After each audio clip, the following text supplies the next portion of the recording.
ahoy, and good day once again to ye mateys! I'm Josh the Pirate, and this is Siri. Isn't he, Siri? Hey, baby. Hi. You're so lovely. Yes. It's funny because the way the cameras are aligned, it looks I'm looking like, yeah, you're looking the wrong way. Oh, Siri, I can see you there. Yes, I can. Because there's a mirror. There you go. Now you're looking at each other. She's like, no, I'm not. I was looking at Daddy before. No, magic of cinema. Greetings. Hi, everyone. We are back for... and this is Karen, obviously. Hi. We are back for some more Josh and Karen review. Just giving the people what they really want. Yeah. They came for Puppy Cam. They come for the puppy cat. You're the star. They come for the... They come for the Puppy Cam, but they stay for the giveaway. Yeah! Hey, Lancaster, I see you there, buddy. How are you? Yes, we have a giveaway going this evening for another Troll Games voucher. Lancaster, you're currently in with an excellent chance. But yeah, we are back for a little bit more inHabitation. Hopefully the end of inHabitation. Not because we hate it, just because we kind of want to finish out the story off. Yeah, we want to see how the RPG experience ends. Yeah. Which is almost as important as how it begins.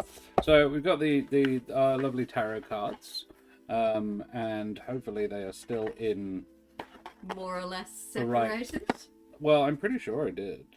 Oh, hello. Castellan has graced us with his presence. Sup, buddy? Greetings! Hi, everybody! Yes. I Lancaster 7910.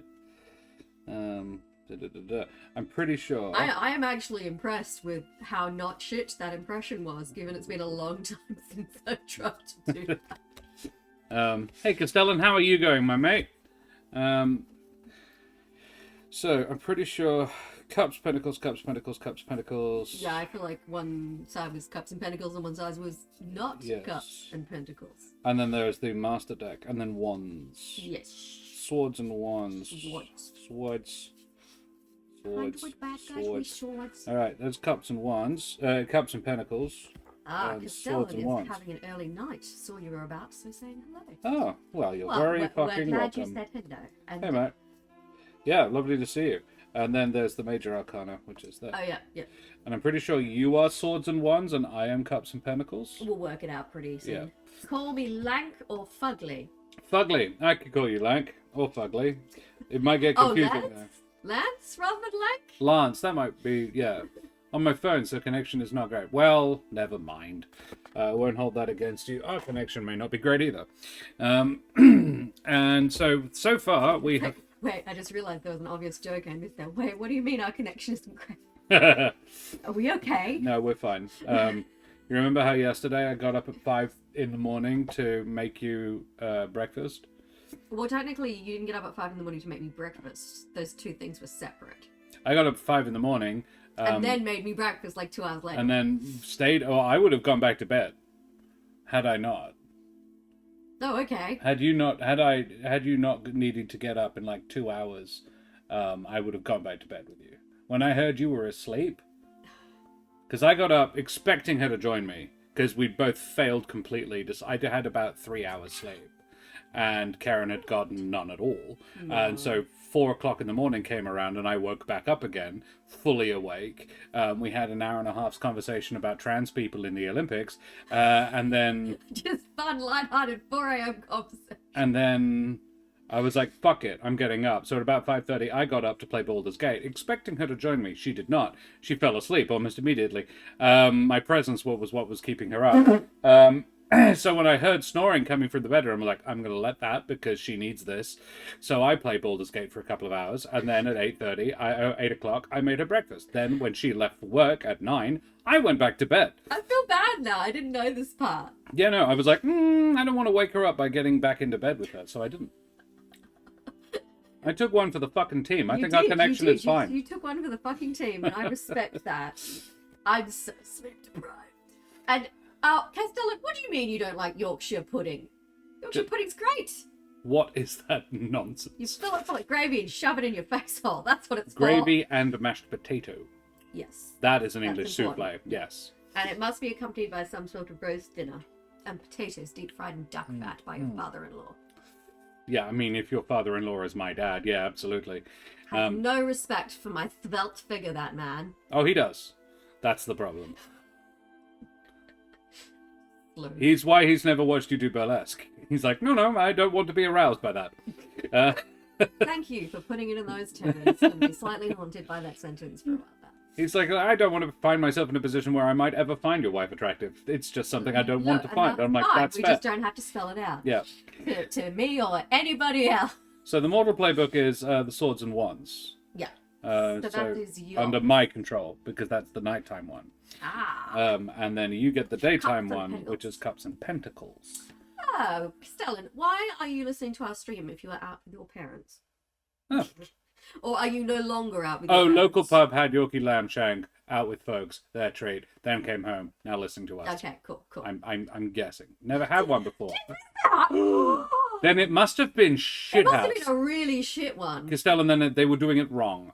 I propose you tell Tristan that you had a shitty Yorkshire pud, and I imagine, knowing Tristan, he will fix that. Mind you, your dad doesn't even bake them.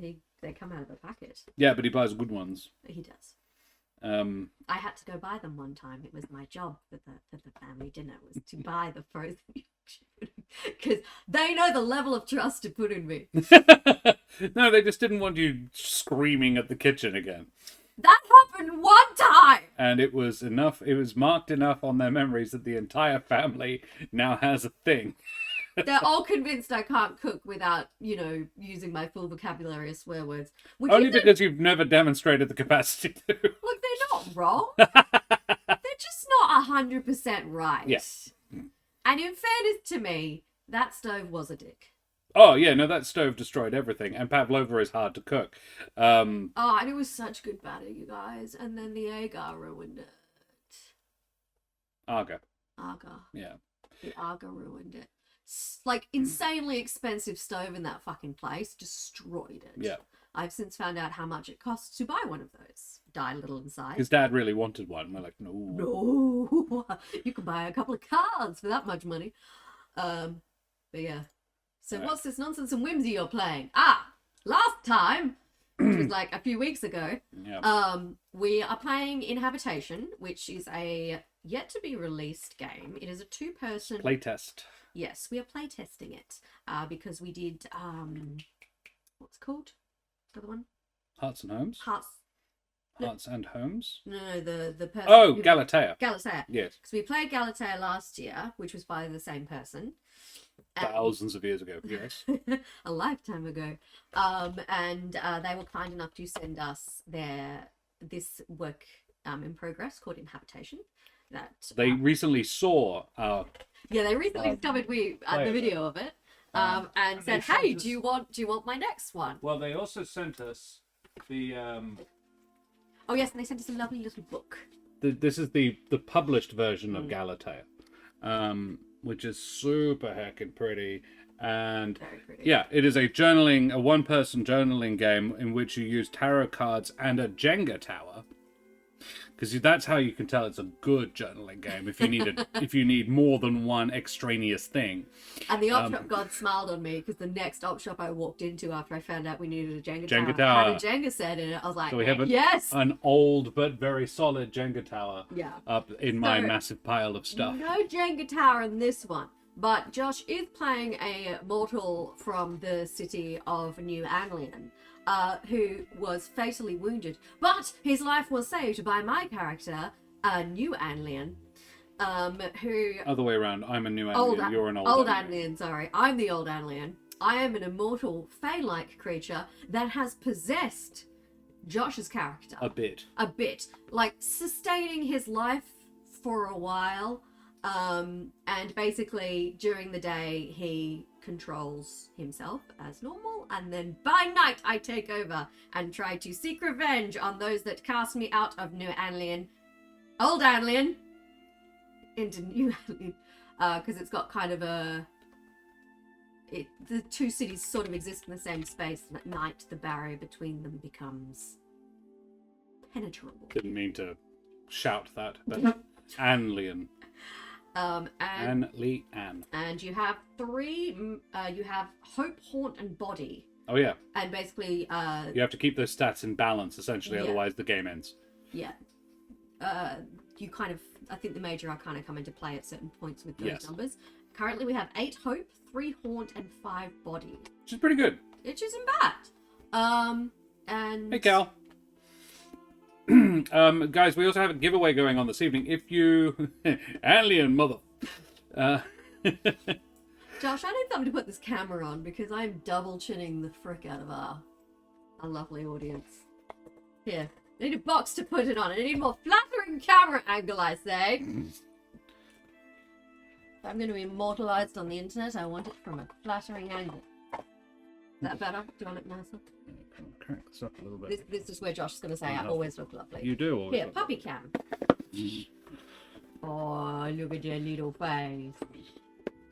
Someone was shouting at the neighbor. I wasn't. You were. I wasn't, though. You were shouting at the But I neighbor. wasn't really, You Mum. shouted really loudly, and then the neighbor's dog shouted back, and then a baby started crying, and I felt very, very bad. Even though it technically wasn't my fault. Hey, Hogan. So yeah, that is now stacked on all the things I have on my desk. And I look better, so thank you. I just realized we're totally dressed in matching complementary colors. Yeah, this is the only purple shirt I own as well. Hey Kez, guess what kind of accelerator opened up after Bill Warnock the Warlock? I don't know, but I feel like you're about to tell me. Grats? Is that a joke? I don't get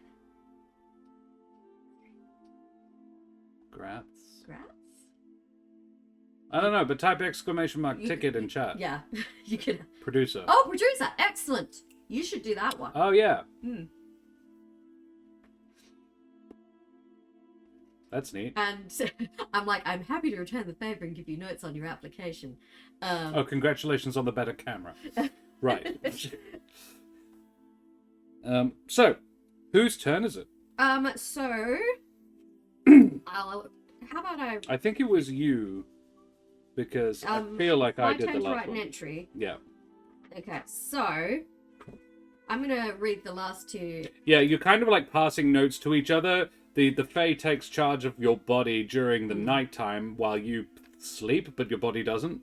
Yeah. And you kind of just, pass your, calling someone whose bestie is Guillermo del Toro. Hell yeah. So we'll see. That's awesome. Nice. That would be fun. It's nice. The only trouble with applying for things is once you've applied, then you have to try not to dwell on the fact you've applied. And Yeah, eventually, It's just like auditioning for a role. someone will tell you how it went. Or, well, at least, hopefully. So...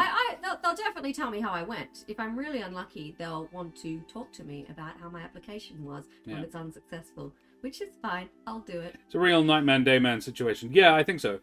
So Sam is part of a revolutionary movement in the daytime because the people who run New Anlian, which is sort of steampunky sort of, think grimdark a bit as well. So the worst of any hive city, but steampunk is the way I envisage it. So it's always overcast and grey, and only the rich can ever actually like get healthcare or whatever.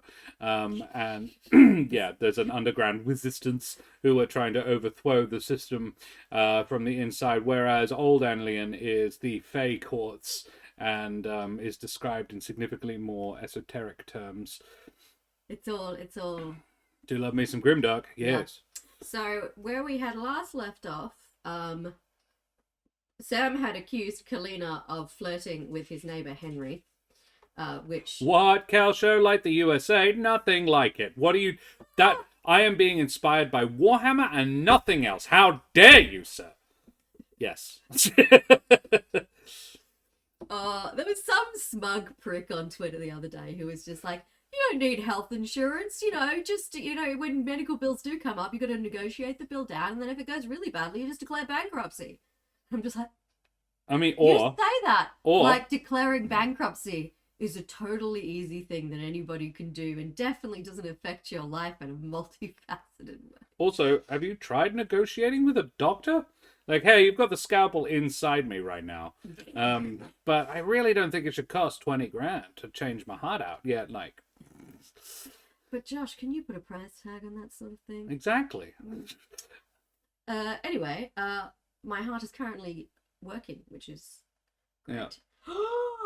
They sent me a bill for 1.4k. Is that in Australia? Is Kaiya Australian? Yes. Yeah. Yeah, that's the only thing we get billed for, though, is the frickin' ambulance ride. Yeah. It's the only thing we have insurance for. The ambulance ride. Health cover fixed it. Yeah, as it fucking should have. Yeah. Yeah, absolutely. Yeah, it's it's one of the weird ironies of the Australian healthcare system. We'll pay for everything except the the specialized vehicle to transport you. It's because you didn't stop talking. I'm staying clear of that one. Lancaster and Calamates. Okay. Anyway, so we'd been comparing notes on how new and old Anlian were different. Yeah. And Calenna has discovered a taste for macaroons. Oh yeah. That Henry had been leaving on our front doorstep. Hence the accusation of flirting with him. So Sam left Henry a poem. Oh yeah. And managed to get the recipe for the macaroons. Yeah. So. And I left the ingredients for you to attempt it yourself.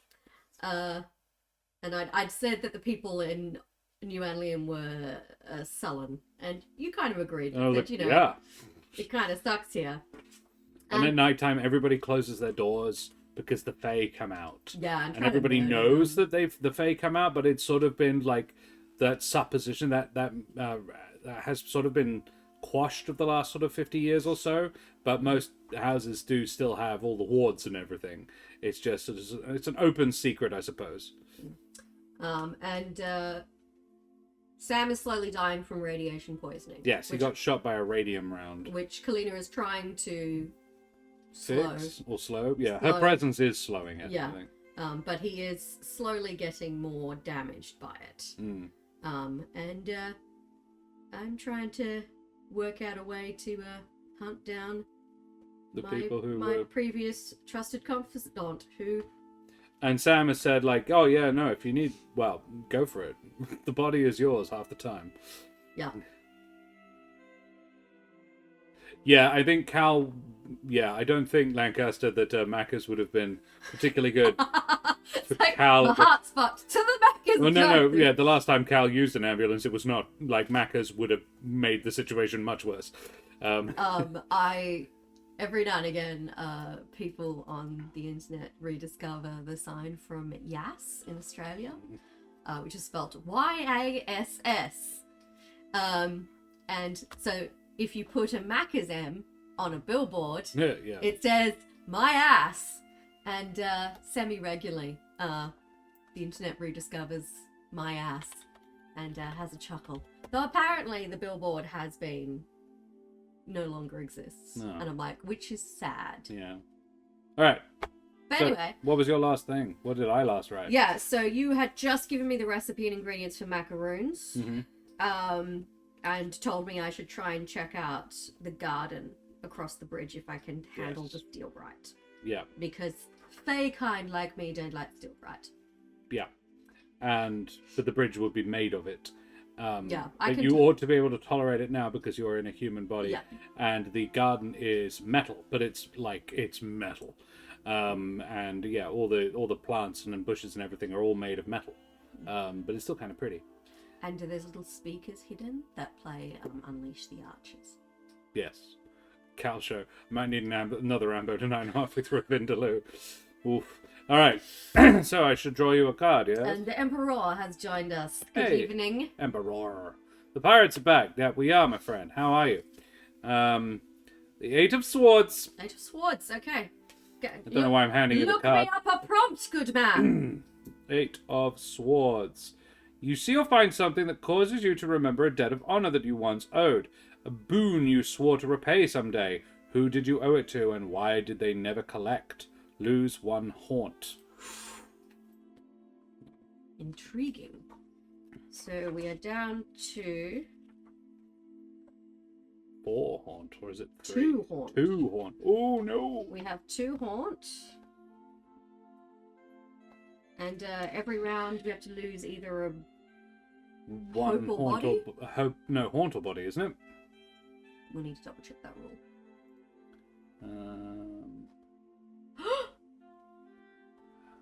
I was talking about Rue the other day. Good. For those of you who don't... Yeah, when we were asleep at awake at 4 a.m.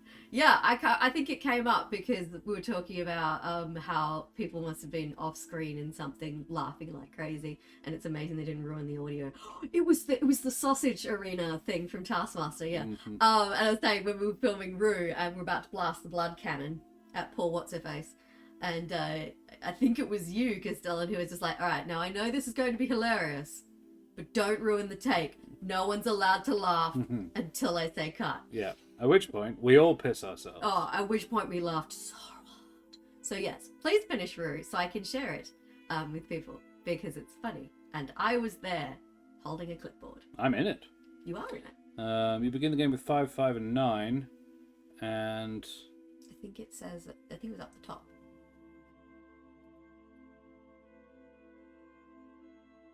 Negative prompts. Courage. Let's write private notes.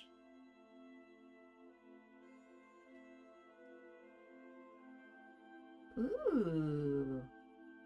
Screening at the backlog. How fancy. Oh, that'd be fun. Yeah. And hello, Tony. Hey, Tony. Welcome. We are...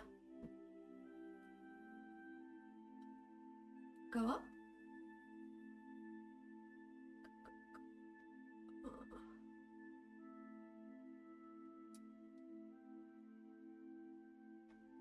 I feel like it's not in here.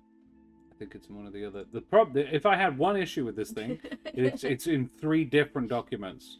Look, I'm sure these will be appropriately combined. Oh, obviously.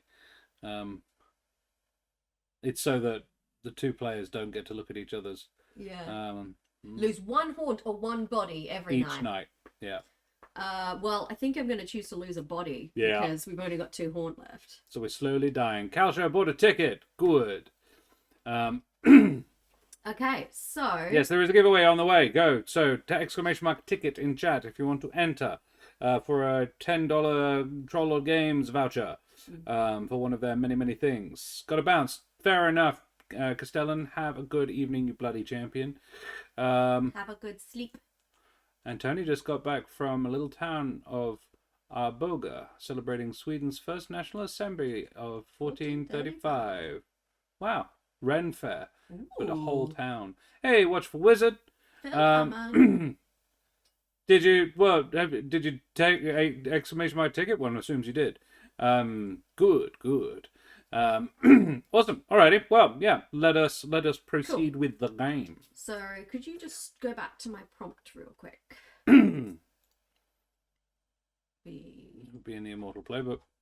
8 of Swords. Causes you to remember a debt or honor you once owed. A boon you swore to repay someday. Who did you owe it to, and why did they never collect? Good morning, goblins. Hey, cowgirl. Good afternoon. Good evening. Like in a grrr sort of way. Moo. I don't think I nailed it. It's yes, spooky cow. Okay, so And while Karen writes, I'm on paint. 8 of Swords. I'm gonna paint this boy, who looks, I think, quite like Drizzt Do'Urden, the Ranger of the North, of the many, many, many. I didn't realize quite how many Drizzt Do'Urden books there were. Fuck me, like 22. Time it is. You're not a Floridian. I am not a Floridian. No, we are Australians. But you are very welcome here. How is it in Florida? Lancaster wants to know if you have enough to paint at the moment. I'm working my way through my pile of shame. Although I got told off for using that phrase in a Games Workshop recently. Or they call them Warhammer stores, but it's a Games Workshop and I will fight you. Because the company is still Games Workshop and Warhammer store sounds fucking stupid. 22. I got 44. 22 what? What was 22? What happened? When did I say 22? Oh, 42. Yeah. They said, no, you call it a pile of potential. Drizzt books. Oh, yeah, because he's in a bunch of others. apparently, but I thought the main narrative about Drizzt is 22 long, supposedly. Could I have a pen?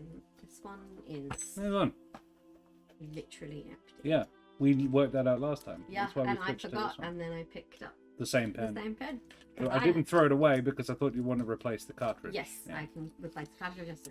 It's all right. Getting ready for work. Prepping for session 4 of my first campaign DMing after work. That's awesome. Congratulations. What are you running? Tell us about it. I'm pretty confident none of your players will be watching. I can't say I've actually read any of them. I have the first 3, Tony. But I saw the mini. I was just like, is that Drizzt? I don't think it is, because I've Googled the Drizzt minis, and he's not any of those. And it is an official WotC mini. This is a... yeah, this is one of those. But... if it's not particularly well printed, like well modeled, not there's a lot of flash still on it that I've had to sort of cut away. But yeah, I am painting him as a drow because I haven't got any in my massive box yet, which really intimidated a bunch of teenagers I was playing D&D with this afternoon. Just the first 3 are just dark but good. Oh, okay. Presumably set in the Underdark. The Underdark that I unleashed 7,000 vampires from into? Maybe that Underdark could be. Hopefully, not that one. Hopefully not that specific Underdark. Like in terms of floor space, I imagine that Underdark has actually got more room than the top level. So I'm going to do the hair first because I've already undercoated it. Now I want to apply a little bit of detail to the hair. There we are. I put a careful showing kids your massive box. Fair enough, Lancaster. Good point. Well made, sir. Just this suspicious bearded man carrying a large case going, hey kid, you want to see some minis? I mean, that's not what he was implying, but yes. It's a homebrew campaign set in the Forgotten Realms. The player characters are going across Faerun with a travelling magical circus. We nearly finished the first arc set in Waterdeep, maybe the biggest city in the world. Was a poor place to start, but they're having fun, and that's what matters. Fair enough. The Underdark has less spare room than your massive box. That's true. It's very full. Particularly the Baldur's Gate Underdark. That thing's fucking occupied. Can't swing a dead cat in there for finding a toad person or Gail starting a book club. Or a gnome. Yeah. So, yeah, I finished my Castles in the Sky campaign this afternoon with them, which is a homebrew one. So, yeah, for Cal Girl, who may not know us, Karen and I are... Baldur's Gate is normally a D&D channel. I'm a professional dungeon master. Corsair's Cove is the D&D channel. Well, but we are Corsair's Cove. Yeah. And Corsair's Cove, yeah, we normally play a bit of D&D. But on Thursday nights, or on the night where we're not normally running our main campaign, we like to do a bit of indie game review. So that's what we're doing. This is inHabitation by Kaiya J, the author of the lovely Galatea, which we played last year now.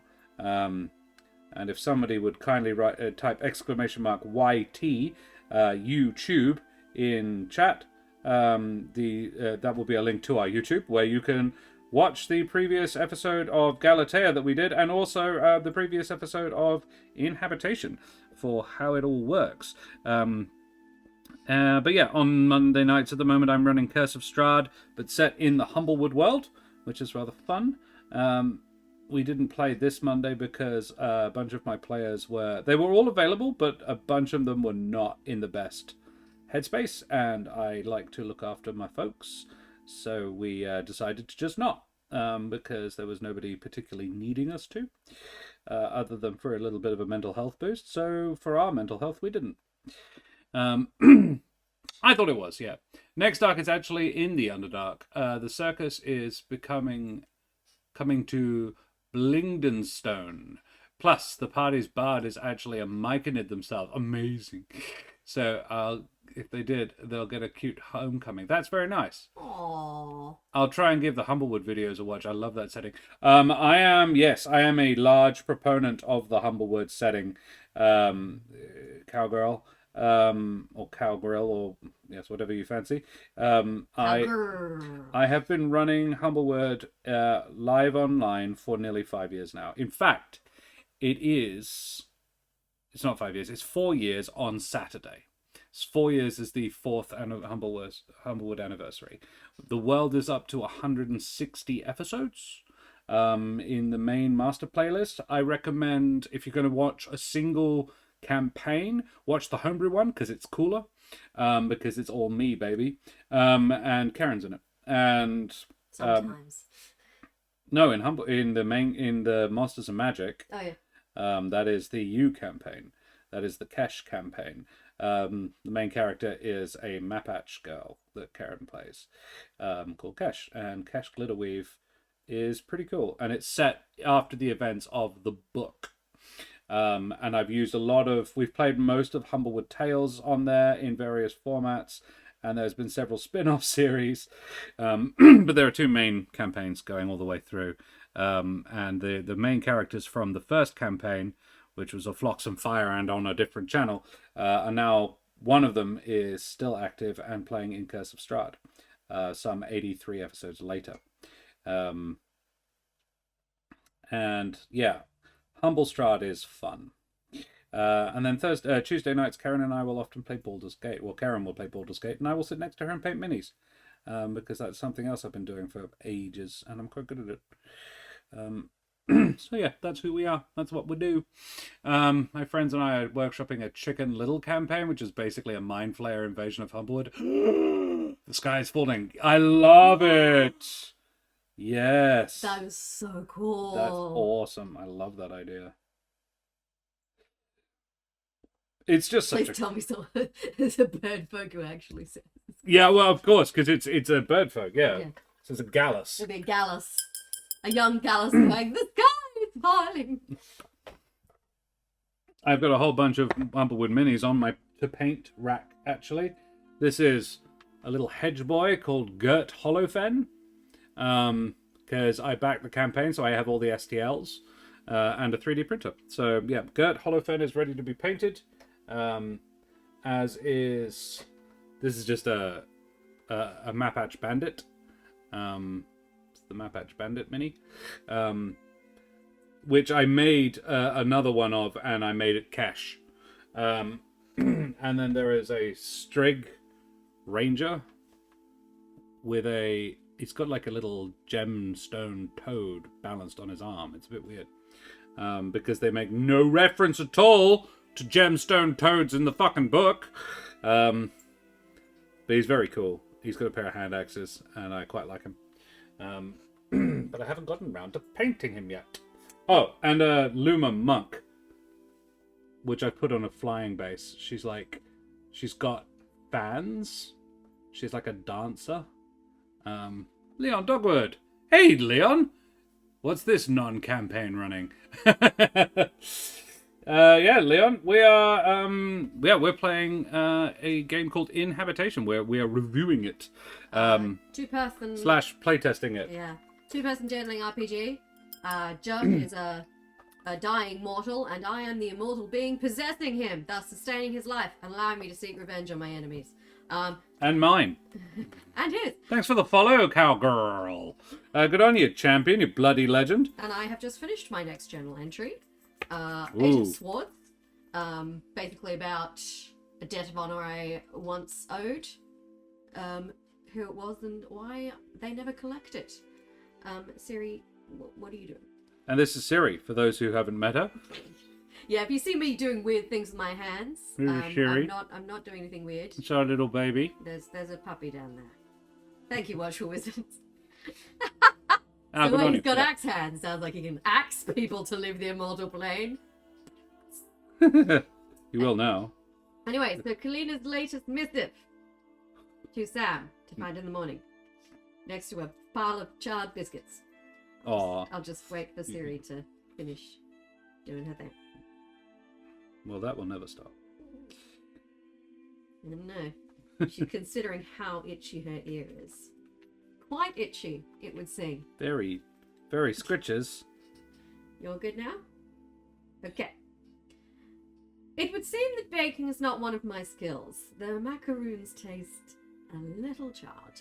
But the attempt was stimulating. I haven't done such a task for many years. I took your suggestion vis-a-vis the garden. Crossing the bridge, while doable, was quite exquisitely painful. The gardens have their own strange beauty about them. They are quite unusual, but very striking. It actually made me think of an old friend of mine from very, very long ago. It was so odd.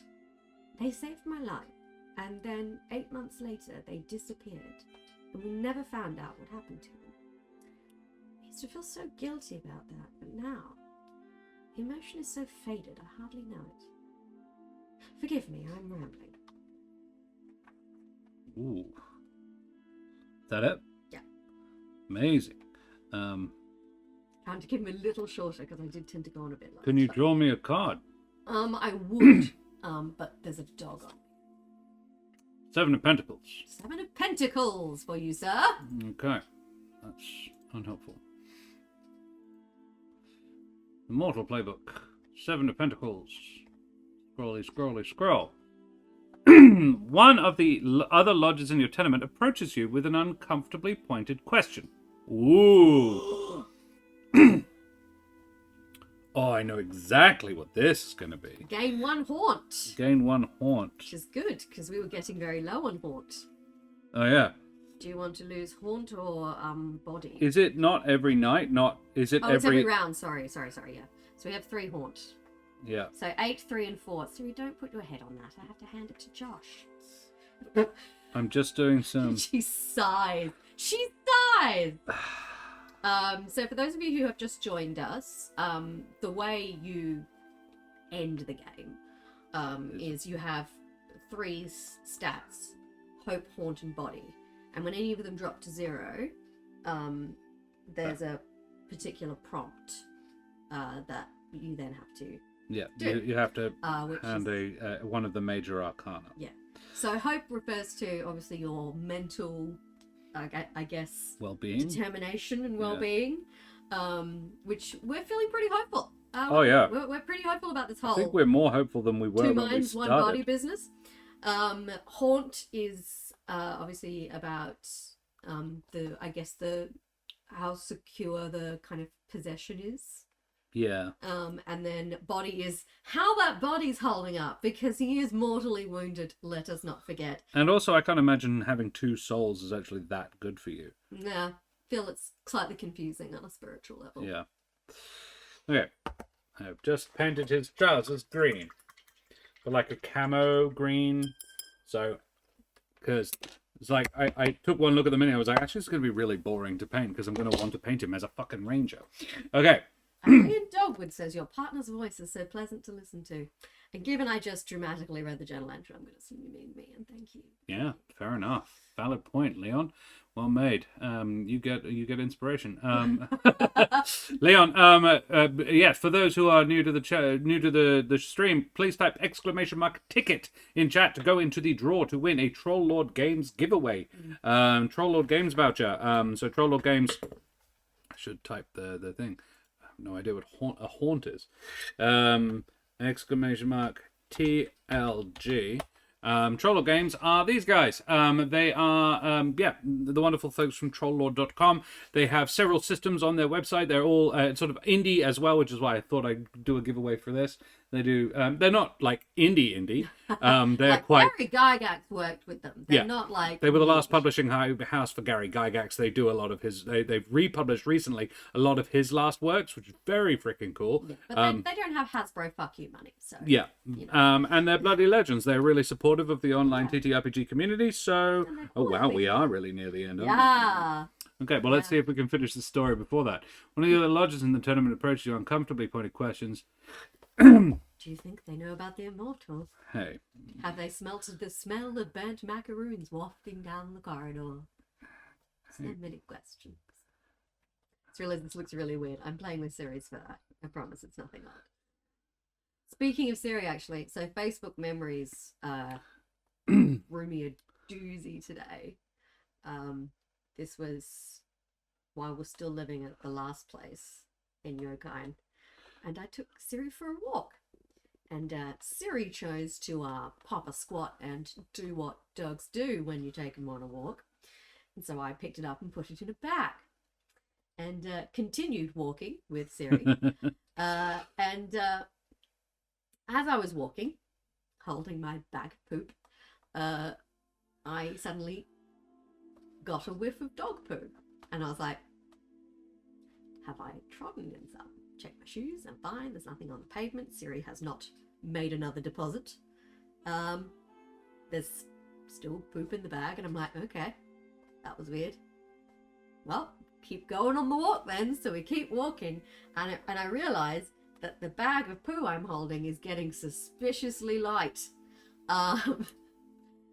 Turns out those were a particularly shitty type of poop bag, and a small hole had formed in the corner, allowing at semi-regular intervals nuggets of poop to fly out of the bag. So I had been scattering lumps of dog shit around the neighborhood in like some perverted game of Hansel and Gretel. And I backtracked the route I'd come to try and find it because it felt really bad. So there's a chance about 4 or 5 of our neighbors trod in dog shit because of the stupid bag, and I swing my arms when I walk, so I've just been swinging it around. Some people just leave lollies. Yeah, breadcrumbs. It's very traditional. Yeah. It's the only way I could find my way back to what do we call that? It wasn't an apartment. It was in Yokain. Yeah. The unit. Unit, yeah. It was fully detached. It wasn't semi-detached. Yeah, it was weird because there was kind of a duplex at the front, and then there was a third small one at the back. No, they were exactly the same size. They were all 3x1s. Yeah. So yes, unit, bungalow. I hope you were skipping too. With a small red basket. I was shipping. I was on my way to Grandma's house, and whistling a merry tune. And Siri didn't have a care in the world. It's all my fault, wasn't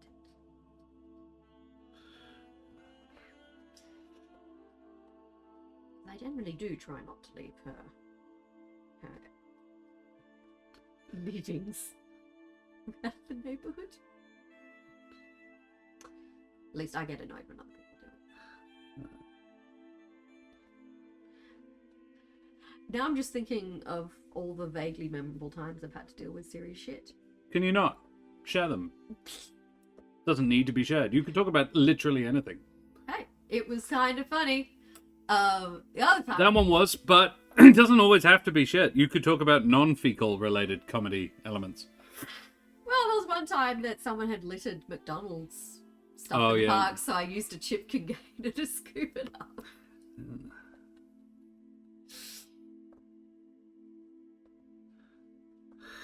Isn't she a cute dog? Look at the cute dog. Don't think about the poop. That's the only way you can have pets, is don't think about all the poop you have to deal with. And children, I imagine. Just like, never think about the bodily functions. Sorry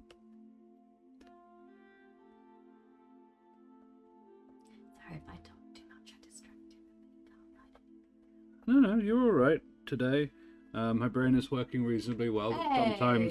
Sometimes I just can't write. I can't listen and think. Such a happy puppy. She is a happy puppy. She's a very spoiled puppy. We got Siri in 2020 when we were spending an awful lot of time at home for some reason. I can't remember what that was. Whatever it is, it's over now. Yeah, definitely not an ongoing issue. And so we had a lot of time and energy to pour into a tiny adorable creature in the house. So she's a little bit entitled, not gonna lie. Aren't you, sweetie? Who needs a dog bed when you can just sit on the nearest human? The hamster run the other wheel tonight. Siri loves chasing balls. It's her favourite thing to do, other than sleeping on people. And I'm not even sure that's true. I'm pretty sure she likes balls more than sleeping on people. Yeah. So we were like, oh, we could get like one of those automatic ball chuckers where they put the ball on the top and then it shoots out. But we think it would break her. We don't think she could physically survive the rush of pure joy and adrenaline of having. Or just the amount she would use it. Yeah, like she would break both her legs before she would Stop. Ever. Because, like, poor Siri had dodgy knees when she was a little bit younger, when she was still growing. She didn't have very good knees. And so she popped one out a couple of times, which is stressful, but manageable. You know, we talked to the vet. It's like, she's dislocated her knee a couple of times. And they were like, yeah, try and keep her still for a while. And we're like... She's 9 months old. How do you plan? How do we keep her to still? keep a 9-month-old puppy Do you want still to for a sedate her? month? Yeah, Like- like if you've got some good drugs. We didn't walk her off leash for a while, I think, was our... She hated it. She hated it. And we also didn't throw the ball indoors for nearly 2 months, and she hated that as well. She did hate that. She expressed it by eating paint. This paint. Whatever. She got off a low table in my study. She went in there, and you can probably see all the little nibble holes done to the paint pot. Most of these have labels. Not that one. There's She one gave on- herself a gold mustache and a gold manicure. Most of the nails on one of her paws had gold paint on it. It was fucking Very cute because it came out of the fur and in the mustache quite quickly, but the gold claws stayed for like 3 or 4 days. So funny. It looked like someone had actually deliberately done it. My dog threw him down 5 steps into the wall as a puppy, stood up, shook it off, then yeets himself down the next 5 steps. Paint. Yeah, very good for Well, her. it hasn't killed her, so I'm assuming it's not poisonous for dogs. Siri loves giving us like heart attacks though. She loves to dislocate her knee, get stung by a bee. Oh, loves being stung by bees. Yeah. Staggered around, threw up, raced her to the emergency vet. Fortunately, in the Yokain house, we lived right next door to. Yeah, I literally carried her, Just carry her out across the car park and into the vet. I was like, she's been stung by a bee. This went very badly last time. Please help. And they were really conflicted because I'd arrived at like 5:15 and they hand over to the after hours veterinary servants at 5:30. Like, no, fuck you. We walked in the door before you became more expensive. So they were like, oh, But really, the- really we should make you wait till 5:30. But the vet that'll see you will be a late night vet. And we're like, yeah, because that vet, the other vets went home early, didn't they? Didn't they? But they also looked at this absolutely miserable dog in my lap that I'm holding. Having serious. I mean, all they should have done, what they really should have done, was told you that it's entirely possible to give a human antihistamine to a dog. Yeah, the second. That's all they should have done. Yeah, the next time it happened, Was a lot more expensive because I had to that drive. was a Sunday. She did it on a Sunday. And I had to drive from here to... You didn't drive because you were drunk. We had friends over. Dan drove because he was. No, I drove. I wasn't drinking. I drove. Dan sat with me. Oh right. Okay. Yeah, Cool. because Dan can't drive. He hasn't got a license. Oh, okay, cool. Yeah, and they Dan were like, went with me. and they were like, if that happens again, you can't just give her half a Zyrtec. And we're like, I'm sorry, what? What? But those are for humans. And We they're like, were yeah, it three does the same massive thing. vet bills in at this point. We're like, we could have just given her. Yeah, the first two were at another vet's. And then this one was like, oh, it's a different vet. And was just like, oh, next time, don't worry. Just, Give her an antihistamine and monitor her. we're like, Oh, okay. I was like, that's all we're going to do. I'm like, motherfuckers. But yeah, she's allergic. Which, Because she's a precious, fragile princess.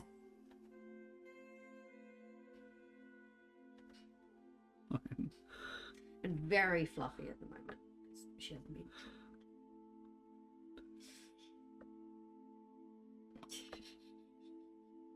It's just making herself comfortable. Don't know how I'm going to write again. I'm somewhat trapped. Shanna Haas, willkommen. hey, Shanna. We are doing the back half of inHabitation, the 2-player journaling RPG. So Josh is working on his entry. The prompt is One of the other lodgers in your tenement approaches you with uncomfortably pointed questions. Do you think they know about the immortal? Which is me. What soothing half-truths do you tell them? Gain 1 haunt, which is good, because he only had 2 haunt. And when they get to 0, then bad stuff happens. Dogs do anything, even yeet themselves off things and eat other non-edible things, just like dogs. Yeah. Yeah. I used to have a little blue wren toy made of sheepskin. I don't anymore. Somebody ate it. Which is silly, really. I should have anticipated it. Like, she got one of my... I got a Beanie Baby when I was about 12, and I've always kept him. Ate that as well. He's fine. Iggy is fine. He got rescued. But just in time, I found a couple of beads on the floor. I'm like, what's this from? And then I found Iggy on his back in the living room. I'm like, oh. So we have now started giving her stuffed toys because turns out she fucking loves destroying them, and we didn't realize that. We tried it, and she hadn't interested when she was a baby, but now she's grown up. She's a hunting dog. She's actually very good at rats, like really good at rats. It's so funny because of the dogs in our immediate family, like my parents have like a 20 kilo of uncertain origins Kelpie mix sort of rescue dog. My sister and her husband have a freaking Mastiff that weighs 60 kilos. Your parents have Labrador Retriever mixes. Your brother has a Labrador. All of them shit at catching mice. Can't catch rats or mice to save their lives. Our tiny fluffy cavoodle schnauzer mix, absolutely unstoppable. We'll just 4 in about a month, and now we don't have rats in the roof anymore. They moved. We have a grapevine. We have 3 grapevines, so it's it's rat heaven. Yeah, the rats love it out there. They don't anymore. Not this year. Because they fucked off. Siri drove them all away. And they normally fucking in the roof right above us. Yeah, you can normally hear them. They're having a great time. No, haven't heard them in ages. But terrified of the rabbit. Yes. Calshow has 2 Havanese. They couldn't catch a bug. Not your 2 particularly. No, those dogs are... Cal's dogs are adorable. Yeah. But very, very small. She's a rodent dog bred for rodent and rabbit hunting. Yeah. Definitely got some rabbit hunter genes in there. But thankfully, a rabbit guinea is a bully. And established dominance while she was still bigger than Siri. It was funny, we had them on the bed, was it yesterday or the day before? A couple of days ago, yeah. And Guinea was cross, and that's why you went and got her, because she was actively trying to break out of her her enclosure. She was trying to break so we were like, stop it, and took her and put her on the bed. So she's grumpy already, and then we put her on the bed, and Siri goes, hello, and Guinea goes, fuck you, like lunges. And that's how rabbits express, like, it was like, there's a sort of a dash forward, a lunge, and you're like, oh, fuck. Hey, Avis, yeah. There was a Guinea takes no shits. Yeah. Guinea is queen of the house, Totally and she will take no prisoners. One time, a similar situation, she lunged at Siri on the bed, but Siri got so startled, she fell off the bed. And because I'm a terrible person, I laughed at her. But we've been very lucky because we've always had pet rabbits and pet dogs at the same time. And both the dogs, we've managed to introduce them in a way that they are intimidated by the rabbits, even once they've got past the point where really they could handle the rabbits just fine. Because our previous dog, Ty, and our previous rabbit, Tori was the boss. Oh. He was... And he wasn't even the boss of Guinea, No. who was his bonded pair. Yeah. Guinea was the queen. But he was the boss of Ty. But he was the boss of Ty. If Ty was blocking the way, Tori would just grunt at him, and then Ty would roll over and show his belly and beg for mercy. It was very funny. Because Tori was 2.5 kilos and Ty was 11. But it was very funny because they would chase each other around the house. Consensually as well. That had fun. I miss those 2. Yeah. That is the only trouble with pets. Yeah. They don't live as long as we do. It's really stupid of me to tie my emotional and mental well-being to this creature that lives 1/8 as long as I do. Really should have tied it to another creature who lives roughly the same amount of time, probably a little longer because she doesn't drink. Well, drink less than you. My Malamute... There are fish that drink less than me, Karen. My Malamute, when he was alive, could fight a coyote and win, then throw the biggest tantrum when he couldn't chase after the enemy. Man, your Malamutes are fucking huge, though. Yeah. You'd hope they'd be able to tangle with A coyote, actual yeah. wildlife. Rabbits are so funny when they're angry because they'll thump at you, but they're so cute and fluffy that even though they're grumpy and they're thumping at you and they're giving you all the signs of I'm mad. There's a bit of grunting as well. They do a bit of grunting. And thumping. It's still so cute. And I discovered that they hate my typewriter. I have a vintage typewriter. It's stamping. Yeah. And it makes, loud thumping and dinging noises, and the rabbits loathe it. Which is a And Dory and Guinea are just out in the other room, just thumping. Go, head. Stop banging away on the thing. Mind you, Siri hates the your ukulele. She loses. Which is funny because Karen's actually a really good musician. Thank you. It's not because I'm bad at playing it. I want to be very clear. She can play the ukulele. I can play it. Siri just doesn't appreciate my musical talents. She will leave. She'll bark and growl at it, and then she'll leave when I insist on continuing to make the strange noises. Oh, it makes me want to get out my oboe and see how she I'd blow your tiny little mind. I would.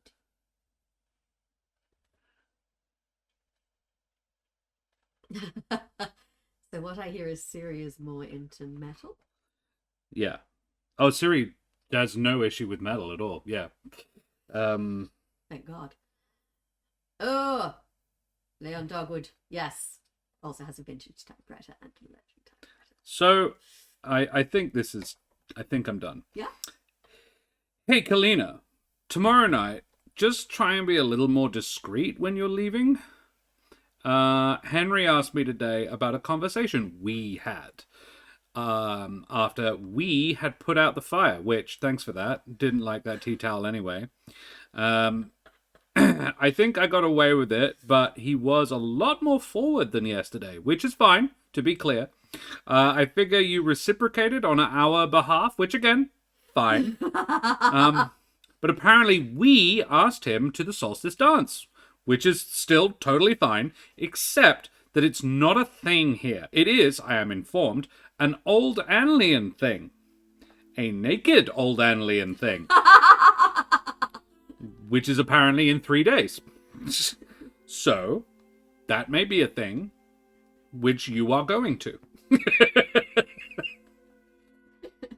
And he's left it there like, and it's your fault. You are going on a date with apparently my boyfriend. So there you go. Cool. You want to draw me a prompt, sir? This one. Oh, my left eye keeps... 5 of Swords. Nudity. Heavens. Scandal. 5 of Swords. You watch some other residents of the building going about their evening activities. Can you imagine what it would be like to be a mortal laboring in this mortal system? What drudgery do you pity them profoundly for? What, if anything, do you envy them for? Lose 1 haunt. Back to 2 haunt. And a haunt and a body loss as well, or a body loss as well. Yeah, I feel like it has to be body. It has to be body. We're keeping our end up with the haunt very well, thank you. Giggity. Yeah. Nudity. Oh my god. Why do Aussies have the best?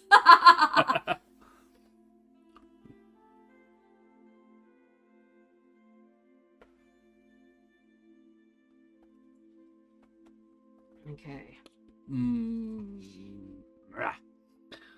So now I'm going to shade his leather armor. I'm going to change the music too. This is Inner Forest, which is my sort of intro music. Let's have fields instead. Speaking of Aussiness, someone had shared like a parody of those like Olympians, like how I spend my day preparing for the Olympics. It's like how I, an Australian, spend my day preparing for the Olympics. Well, first I brush all the spiders off my face. Yeah. Let's put all these large fake spiders on my face. And then I go out and ride my kangaroo down to the cafe for breakfast. Have a fun time in 3 days. Well, yeah. If we survive that long. Mm.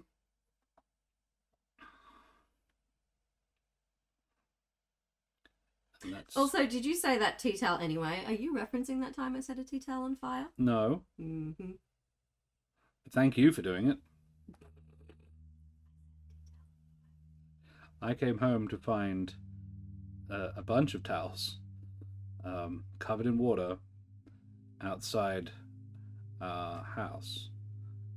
When we lived, this was back when we lived with John Best, who is in Elements and Evil, plays Bron. But yeah, when we were living with John, I came home and the two of them had dealt with the fire that way. They're setting more things on Keren fire. had managed to set soup, as I recall, on fire. Yes. Well, technically, it was the oil floating in the soup that yes. caught fire. But one way or the other, fire had been There was set. a pot of soup and there were flames. And I found one of my white towels. It wasn't, I don't think it was a dish towel. I think it was a regular towel. Yes, a bath towel. I think one I'd swiped from a hotel, actually. And I gave them shit about it for a while. Because it was the first time either of them... Well, John had actually lived out of home before, but yeah, neither of you had a huge amount of experience or life experience generally of living out of home, and it was quite funny. Impressive nonetheless, but at least there were no explosions. Keren does have a talent when it comes to spectacular explosions. She does indeed. I do know how to make a sparkler bomb, which is not as impressive as it sounds. I think most Americans won't be impressed by your knowledge of it. We're not allowed to set off fireworks privately, so sparkler bomb on the driveway is as crazy as it gets. Because in Australia, for about 6 months of the year, it's super easy to start like a huge fire that would ruin thousands of lives. So it's illegal to even have like fires in your garden 6 months of the year.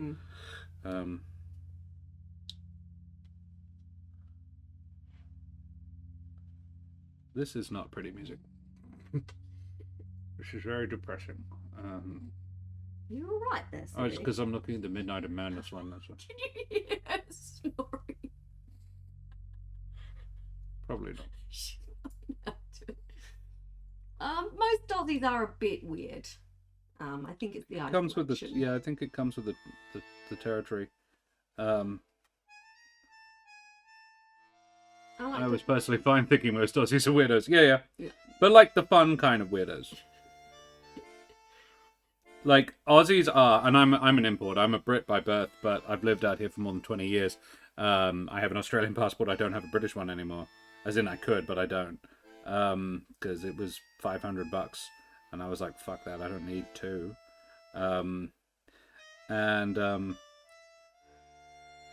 Yeah, the Aussies. My favorite thing about them, as a group, all of them lie to foreigners about Australia. And it's absolutely hilarious. There is just a group decision no one made consciously that everyone has heard about how dangerous Australia is for the animals, and we all lean in on it. Every single one of us. You will never get an Aussie who is prepared to deny the existence of certain creatures. I was like, we've heard about these. Are these real? Yes, very much so. When I was 19, I was on my gap year over in the UK teaching, and the previous guy had been an Aussie as well, and he'd managed to convince the students that Aussies ride kangaroos here, and which I will confirm, only the really big ones are even capable of holding a human being. And I doubt you could convince one of them to, because the big ones are fucking terrifying. Without blinking, when they came and asked me the question, it was just without missing a beat, I said, "Oh yeah, have you ever seen one?" And they're like, "No." And I was like, "You've never seen a real kangaroo?" And they're like, "No." And I was like, "They're huge." Confirmed first that they had not, in fact, seen one. And then, started making up more bullshit. And one of the other teachers was listening in on this and goes, "That's rubbish. Kangaroos aren't that big." And I was just like, "No, they're not that big." I said most of them aren't that big. Like my brothers used to ride kangaroos to school, and they were like, "Oh wow!" I was like, "Yeah, 2 in the pouch and me on the back." And the kids were like, "Oh, that's amazing! That's so cool! Oh, I wish I could do that." Yes. And yeah, the teacher was like, "That's rubbish, isn't it? Kangaroos are quite small." I was like, "No, that's wallabies. You're thinking of wallabies." Places covered with danger noodles. Yeah, I mean, what is it? 9 of the 10 world's most poisonous spiders. I think 7 of the 10 most poisonous snakes. I think we've actually got all of the top 10 except for one, which is the Black Mamba. It's 7 and 9, and I couldn't remember which way around Yeah, I it think was. it's 7 spiders and 9 snakes. Yeah. But the only time I saw a really dangerous snake in the wild, it was asleep and really bored. But this is the thing. In Australia, most of the really poisonous shit won't bother you. Unless you bother it. And it hides. They don't like people. They can hear you coming from fucking ages away. And they will often bugger off unless they are really cold. So if it's winter, that's the time to be. That's dangerous around snakes, because they don't have the energy to get up and fuck off. Spiders are another thing. However, there is. I'm reasonably confident I am within 3 meters of an exceptionally venomous spider, because What? I'm pretty confident there is a redback within 3 meters of me right now. Because you've seen one, or you're just assuming there's one? There's usually. I mean, there might not be because I recently cleaned this area. Yeah, I'm like, this whole area got cleaned. I took everything out, but when I was cleaning it, I found no fewer than 3. Okay. So there's a solid chance there is one nearby. Like, I committed a serious spidercide recently. I did get bitten by a spider relatively recently. Didn't see the spider, but I definitely got It was a spider bitten bite. by it. Yeah. And this is the trick. The redbacks are very, very nasty, but it'll only kill a child. Only kill a child. Only if you're unlucky. Only if you're unlucky. It takes a fair amount of their venom to do it, but their venom is very unpleasant, and it'll fucking hurt. Like you'll know it's happened. So redbacks hate kids. Noted. No, well, this is the thing. I've never heard of a redback biting a child. I did kill one at a daycare once. A child? Redback. Take one. You can end up in bed for 2 days. Yeah. 2 weeks. Yeah. Americans have a creature much more dangerous than any creature you have in Australia. Are they Americans? Ouch. Here it's coming. Or are you thinking of a particular politician? Eat slaters. Yes. Spiders generally. I'm just like, just let them be. I've never had a bad interaction with one. Creatures. Yeah. I don't know where Leon's going with this. I'm going to hold in my silly, jokingly racist comments till after they've commented on what it actually is that they're referring to.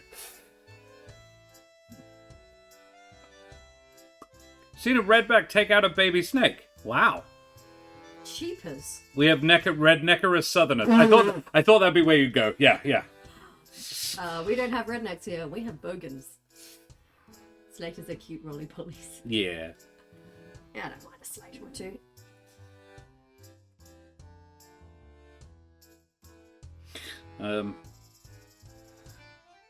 But there is any number of made up Australian creatures that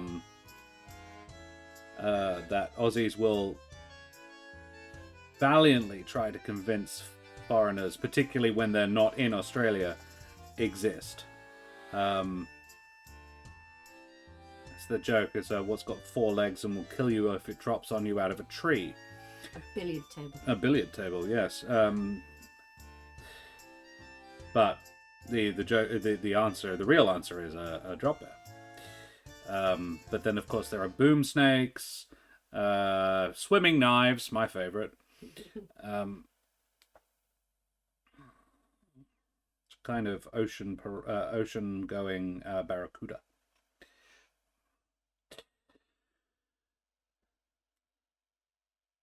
And you ask any Aussie about any of those, and you will struggle to get them to say, nope, they don't exist. Swimming knives? That's a badass name if ever I heard one. Yes, we also have cutesy nicknames for the different states, and Western Australians like us are sandgropers. Oh yeah, sandgropers. I was just like, we do? Oh yeah. Yeah. I can't remember them all off the top of my head. I know Queensland's banana benders, because I was born in Queensland and then moved here when I was 3. So technically, by birth, I'm a banana bender. But by upbringing, Sandgroper. I am a sandgroper. Sandgroper represent. Yeah. Have you heard of the dreaded ticklypede? Tell your kids it might drop down out of the country and tickle them to death. Oh yeah. Ticklypede.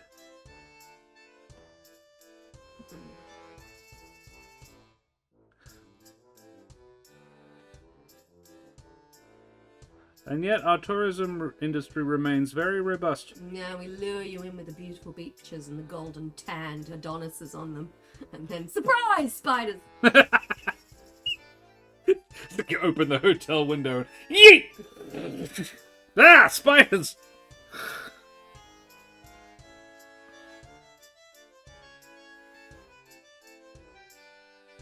Why? Oh, bin chickens, yes! Bin chickens. Bin chicken! Yeah. Which is the ibis. It likes to eat out of bins. Yeah. They get a lot of shit. Yeah. They're actually quite cool looking. They're rather, and they're not endemic exclusively to Australia by any stretch. Well, birds eating out of bins is something the whole world can get around. Well, this is also true, but yeah, like, I learned something really, really cool recently. That, I mean, I knew that ancient Egyptians, as a massive conversation change, firstly, I hate that people don't like bin chickens. They're lovely. Yeah, they are. Very unique. Except, well, they're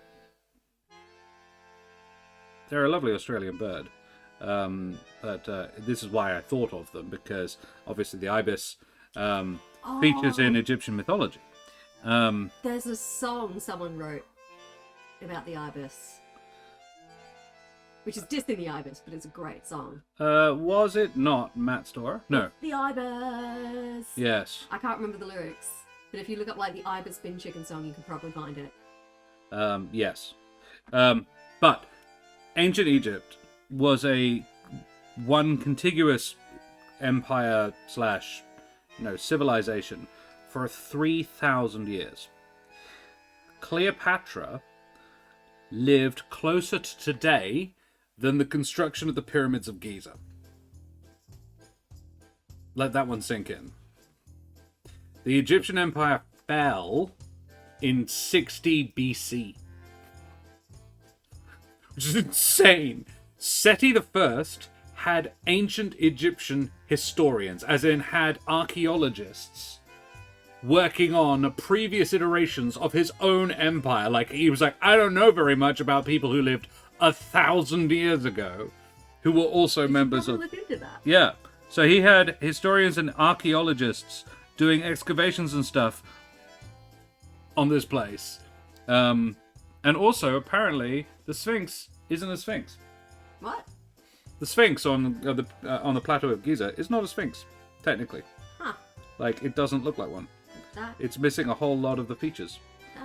Sphinx have wings, for example. No wings on that Sphinx. Usually female faces, whereas that face is very much male. It recently, until about 150 years ago, had a beard. Huh. I finished my next journal entry. Oh, cool. But before I read it, the Cal Show has just dropped an irresistible gem of Australian history in chat, Yeah. which is the Emu War. Oh, yeah. The which film of it. Yep, this glorious piece of WA history. Basically, the emu population had gotten so large that they were basically rampaging through the countryside in large herds, causing large amounts of chaos. And they were like, well, we need to do something about all the emus, namely a few of them. And they were like, well, we can send the army 100,000 of them. We can send the army out to deal with 100,000 emus. And the only way to legally send the army out to deal with the emu situation Just declare war on them. to declare war. So they declared war on the emu population and sent the army out to kill them. However, if any of you have seen a picture of an emu, It's a fucking ostrich. large. They're the same. they're large, they're quite beefy, they're very fast, and they like to kick you with their giant clawed feet. And it took more than a few bullets to take one of those bad boys down. So after a grueling and extended campaign, we retreated. It should be noted the Australians deployed what they thought would be more than sufficient to deal with literally 100 or like 10,000 or 100,000 emus. They deployed an artillery platoon. Yes. So about 70, 80 dudes who were roundly beaten. Yeah, like that. This wasn't a tie. It wasn't a close run thing. They The retreated emus- in like, fuck! The emus kicked the shit out of the Australian Literally. army, and they retreated in disgrace, leaving. I don't know if anybody died, but I imagine some. I'm googling that right now because it's been a while since I googled the emu war. Sounds like a cousin Nestor after 3 beers. Emu war. Yep, 1932. Yep, There was 2nd of November to the 10th of December, 1932. Jesus. They're out there just over a month, because they were destroying crops. Yeah. Yes. Although many birds were killed, the emu population persisted and continued to cause crop destruction. Yeah, I can't imagine they didn't kill loads of them, but yeah. 986 confirmed emu killed. Minimal impact on overall emu population. Lancaster, we absolutely do. That's a valid point, yes. Keep a platoon of emus. I reckon a massive swarm, yes. Unleash the birds! Can we put bees in their mouths? Come on. Oh, yep, sorry, I'm just trying to find out. If anybody died. If we had a military division with the bullet-carrying capacity of these birds, it would face any army in the world. They can face machine guns with the invulnerability of tanks. Is that a quote? That is a quote. Wow. In November 1932, during parliamentary question time, Prime Minister Joseph Lyons was mockingly asked by Lang Labour MP whether a medal would be struck for the soldiers. Aww. You lost, so you... No, that's not fair. Come on, read me things. Yeah, cool. But yeah, seriously, look it up. It's one of the fun stories about colonial Australia. There's a lot less fun stories. That one's fun. Okay, so Calenna's next entry. Well, I merely asked myself what I thought you would do in the situation and acted accordingly. I think it went quite well, actually. I can't believe you don't do solstice dances here. What a waste of a perfectly good solstice. You don't even need any special clothing to wear. And it would be a fine distraction for some of your neighbours. Their nights seem so dreary to me. They spend all day working for someone else who they usually despise, and then they come home to do more work trying to keep this substandard dwelling habitable. And most of them do not even hope for more, which is baffling. I hope for so much. For revenge. For my return. For more than now. I cannot imagine being any other way. So what was your prompt? You watch some of the other residents of the building going on Ah, the evening okay. activities. Can you imagine what it would be like? Yeah. What, if anything, do you envy them for? Nothing? Nah. Huh? She doesn't really envy them. She Yeah. thinks they've got it pretty shit. Fair enough. Alrighty. The Two of Cups. Two of Cups! Penguins. Pretty, aren't they? Yeah. Cousin Nestor, 2013 family reunion, making police switch to tasers to take him down after finishing the keg he brought. Took 9 tasers. Respect, Nestor. That's Aussie energy right there. You just imagine them back at the cop shop afterwards, like, it's a taser. Okay, take guns next time. Don't. So, cups. The Two of Cups. Two of Cups. You attend a resistance meeting. Ooh. Are there more or fewer people than usual attending today? The meeting opens with a strained eulogy for those who have fallen to government cruelty. Then everyone studiously avoids your eyes for the rest of the meeting, eager to turn the discussion to the plans of where the resistance needs to go and what they need to attempt next. Do you think they are foolish or focus so hard on the future? Is there anyone left to speak for the past and even the present? Lose one hope. Down to 7 hope. Where's our hope tracking? Are you tracking it? Yeah, And you if just so- have to flick back to the start. So it's up to date.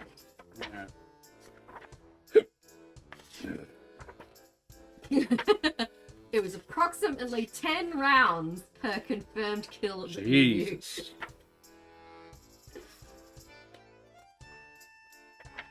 Alright. So we're down to 7 hope. Sorry, we've got hope to burn. It's everything else. Okay. So how did you end yours? Was like, I cannot imagine being any other way.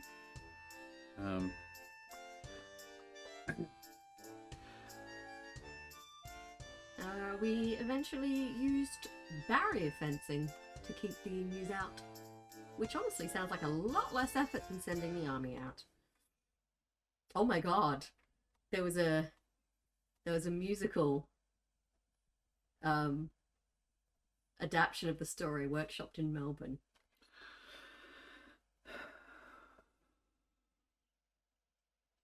So there's been an action comedy movie about it. We knew some people that were involved in that. Was Tom? I don't know if Tom was. I know Magnus was in it. Oh. And oh god, I can't remember his name. But yeah, they filmed it in WA. And apparently another action comedy movie retelling of the events written by John Cleese, Monty Franklin, Rob Schneider, Camilla Cleese, and Jim Jeffries was aiming to bring production in 2023 or 2024. Wow.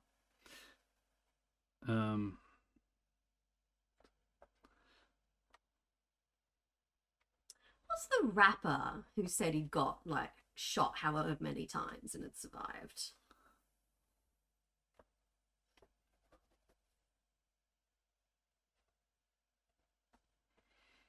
But there was a president who got shot like 8 or 9 times. An American one. Fiddy? Yeah. I think it was Fiddy, yeah. Sounds like Fiddy. Being like, I got shot 9 times. Apparently the music stopped. It has. Let's have some music for Madame Eva. See if this one's nice. Summarizing the culls, ornithologist Dominic Cerventi commented, the machine gunner's dreams of point-blank fire into serried masses of emus were soon dissipated. The emu command had evidently ordered guerrilla tactics, and its unwieldy army soon split up into innumerable small units that made use of the military equipment uneconomic. A crestfallen field force therefore withdrew from the combat area after about a month. You can just see the emus in a huddle going, okay, so we split up into tiny groups, and then we'll attack.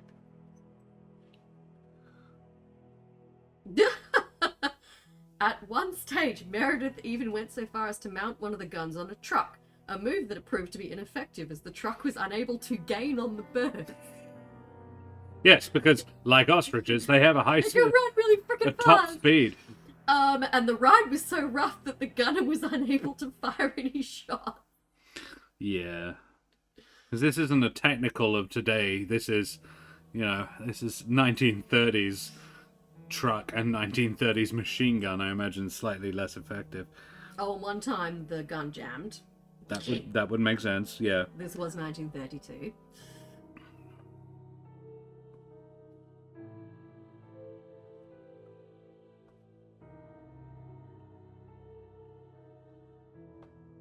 Oh, and at one point it rained, so they had to scatter. Us Western Australians, we don't get a lot of rain, so when it happens, everyone freaks out.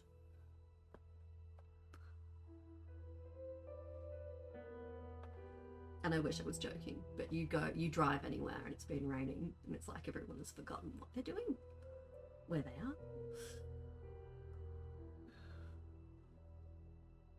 Oh gosh, yes, it would have been the Great Depression, wouldn't it?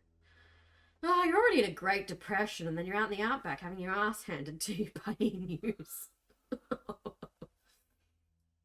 Oh, it was called a nuisance wildlife management military operation. And yes, Abus, I did say Jim Jeffries. I do not know anything further about the status of the emu. Sounds like a bunch of comedians writing it, though. Yeah.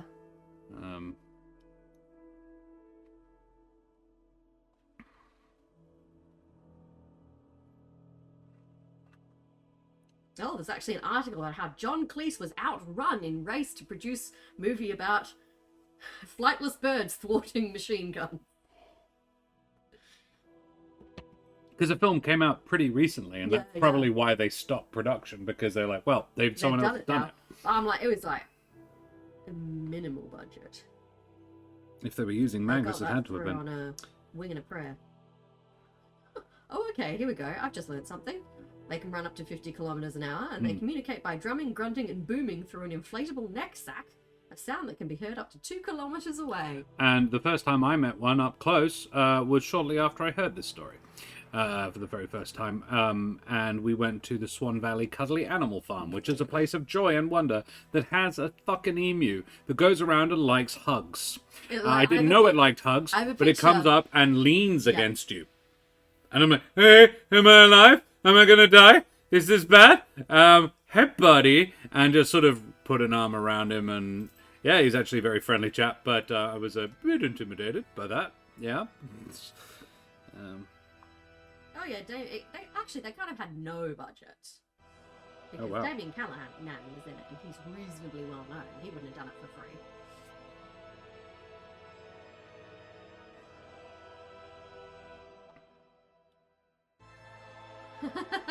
Apparently the emus like to trash the rabbit-proof fences.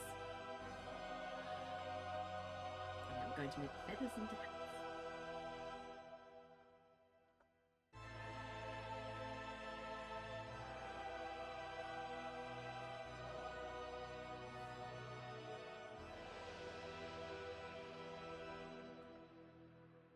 Oh yes, so apparently we had an emu-proof fence as well. We had a rabbit-proof fence, and apparently we had an emu fence too. Yeah, because what would stop one would not necessarily stop the other. The eggs are yummy. Ah. I think it's safe to say that no animals were harmed in the making of this film. Were some puppets harmed? Potentially. Let's face it, the emus come out pretty good in the end. I've never eaten emu egg. Seen one, but never consumed it. Imagine you can make a pretty big omelette. Honestly, emus don't bother me nearly as much as cassowaries. Cassowaries freak me out. They're like a scarier version of an emu. If you crossed an emu with a baboon. It's a crazy movie, Rabbit Proof Fence. Yeah, that one's also quite upsetting. Yeah. Yeah. You'll find actually an awful lot of Australian filmmaking of that era, particularly. Australian movies kind of have two very genres. Bleak or fucking funny. Yeah, really bleak or crazy fun whimsy. Yeah. And then Mad Max, which is kind of both. Yeah. Bleak and crazy. And occasionally Occasionally funny. Don't forget the dingo-proof fence that was available too. It's like, guys, at this point, maybe fences aren't the solution. Fences. We're a fucking huge country. You can still go see the rabbit-proof fence. I believe I have. I'm pretty sure I've seen the rabbit-proof fence. Yeah, you can make friends with an emu, but not a cassowary. There's this farm I follow on YouTube called Useless Farm, which has a pair of emus on it, and the lady emu is called Karen, and she likes to rush at the lady who runs the farm at every possible opportunity. So this lady, like, basically she'll shoot her arm out like that and just kind of hold, because they have those long necks, kind of, she tries to aim for the middle of the neck and that normally stops her. But yeah, so she posts these videos of her just going around like feeding the animals, and every now and again the emu just runs and she's like, no. But she's not always fast enough, because one of the videos she showed a bruise on her leg from getting kicked. Because yeah, someone had asked, "Oh, are you worried about Karen's beak all the time?" And she's like, "Oh, I'm not worried about Karen's beak at all. I'm worried about her claws." Yeah. It's like, behold, this massive bruise on my leg that she gave me through genes. The shoe bill. What does a shoe bill look like? Is that the one with the weird? It's the one with his bill is literally shaped like a spoon. a fucking clog. Pelicans are also terrifying. As you demonstrated recently by building a life-size one. It wasn't even life-size, it was too small. Okay, I've done. Ah, excellent. The actual thing we need to be doing. So I've written, hope has kind of been beaten out of them, to be honest. That's really what the resistance is all about. We had a meeting today where everyone studiously refused to meet my eyes. Got me wondering, though. They're all there talking about the future and their plans for it, and having you on board made me think, what if we're looking in the wrong direction? Any thought on something we could import from the old city that might perk people up? Because you're right, we need hope. I love how we're writing this quite poignant, sweet story and then talking shit about Aussie animals. So, your prompt, my love, yes, is the Queen of Cups. Queen of Cups. Which is in a cup. It is a slug. A snail. Like the slug. On a mushroom. A slug wearing that a carries... fancy hat. Yes. A slug in a fancy hat. Queen of Cups.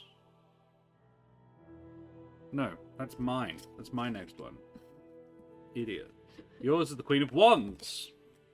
A chinchilla. Hey! Wanna guess? Yes? Nick? It looks pretty chinchillery. Yeah. Queen of Wands. Gain 2 body. Ooh! Ooh. That's good. The plot thickens. The plot does thicken and the game gets no closer to ending. 6 months apart. 37. We've run out of Aussie animals to talk about. 5 body. And 2 haunt. I'm going to assume we lose 1 body. Yeah. So we only 4 gain... and 2. Yeah. We're hanging in there. These are quite pretty. It's just got orchids in the background. Yeah. How much do the mortal's injuries impinge on your daily awareness? When do they cause active discomfort, and when do they fade into the background bumps and throbs of inhabiting a body not meant for you? What have you figured out you can do to lessen the pain?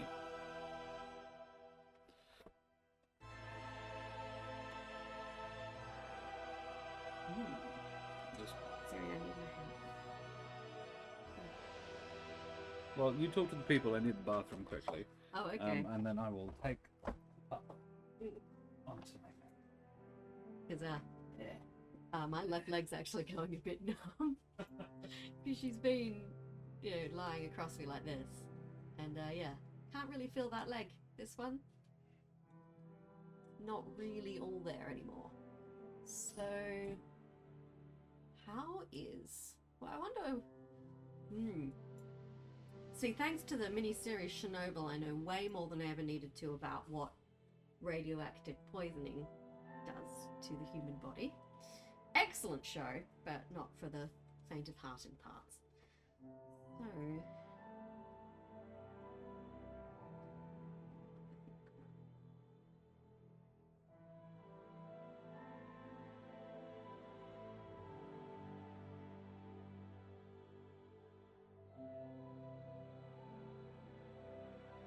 It was a good show. It was a really good show. It's one of those shows where you could just spend hours breaking down the different kind of filmic elements of it and how they made decisions and why they worked so well. Like from the perspective to the way, like the cinematography, like to the costuming, like the way they constructed the story. I loved that you don't really get the big boom. Like, the explosion happens at the beginning and the end of the series and feels like completely, like, appropriate the way they did that. It's very clever. They managed to get their big boom at the start and the end. Yeah, and I loved their use of like the stories of like not the famous, like obviously we followed some of the major players, but also we followed some of the little people who were affected by it, who just were normal people leading normal lives and ended up caught up in this insane event, which is pretty wild. I think I was just born. Not sure what happened. The people's stories, yeah. Because apparently there was a book called Voices from Chernobyl that was very much a collection of those sorts of stories. So not the big important people, just the regular ordinary people who had to deal with it. Making myself sad over here.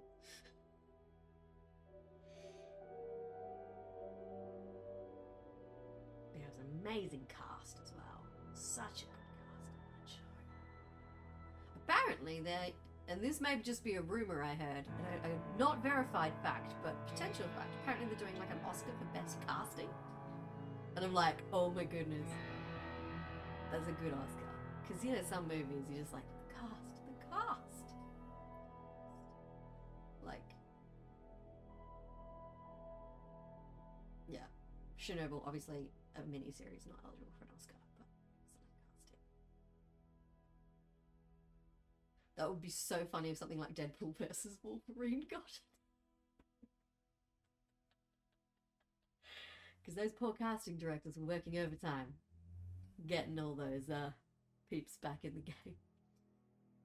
I do like it as well, Avis. I think it's oddly compelling what you can craft from these suggestions.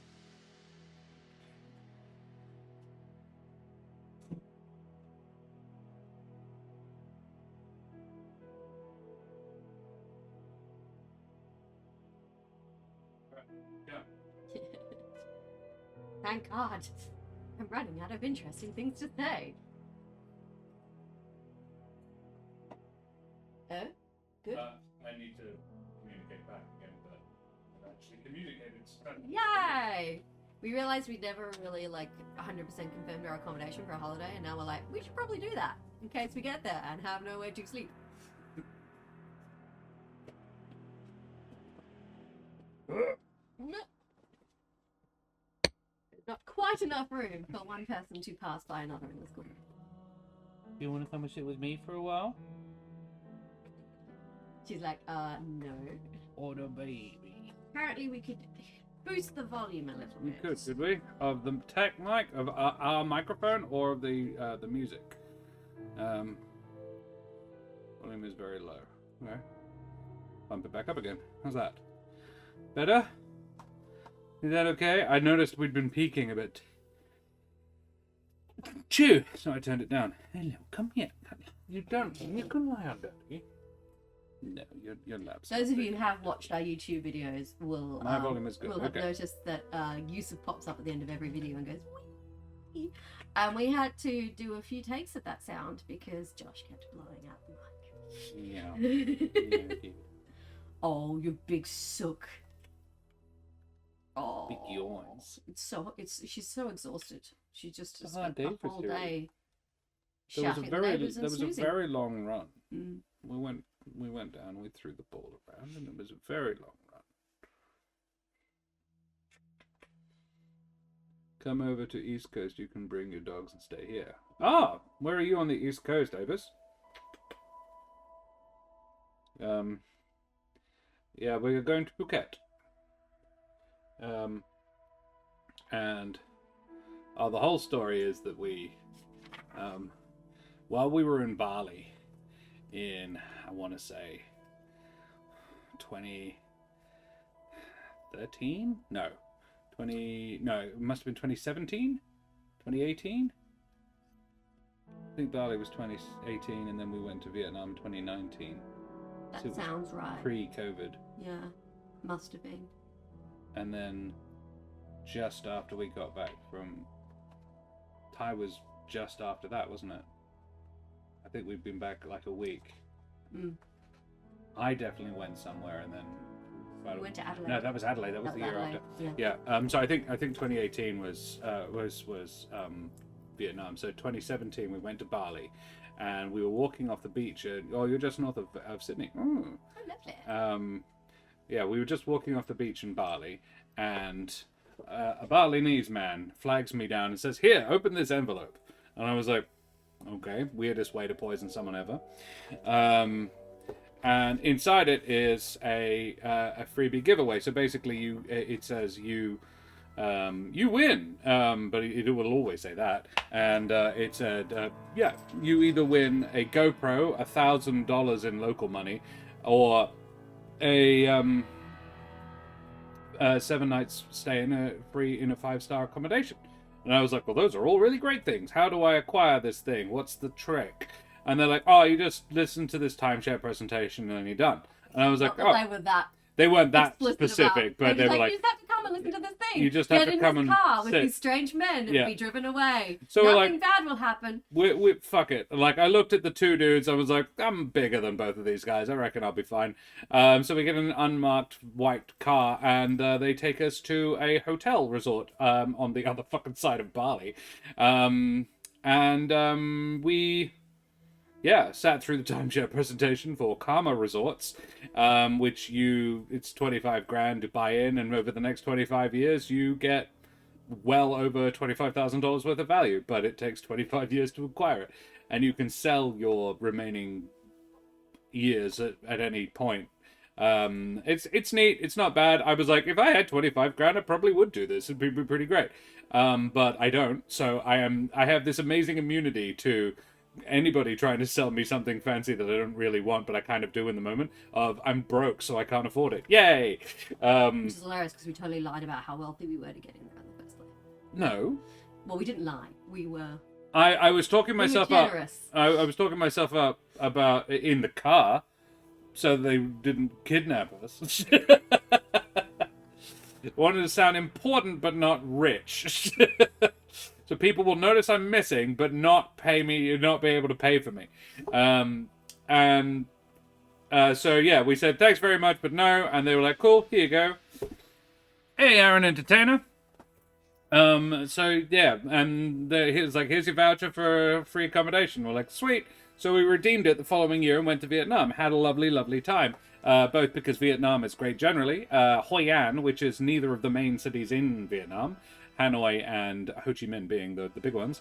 Hoi An is at the top, and Ho Chi Minh is at the bottom of Vietnam. It's quite a long, thin country, and Hoi An is right in the middle, and it's a really, really groovy place.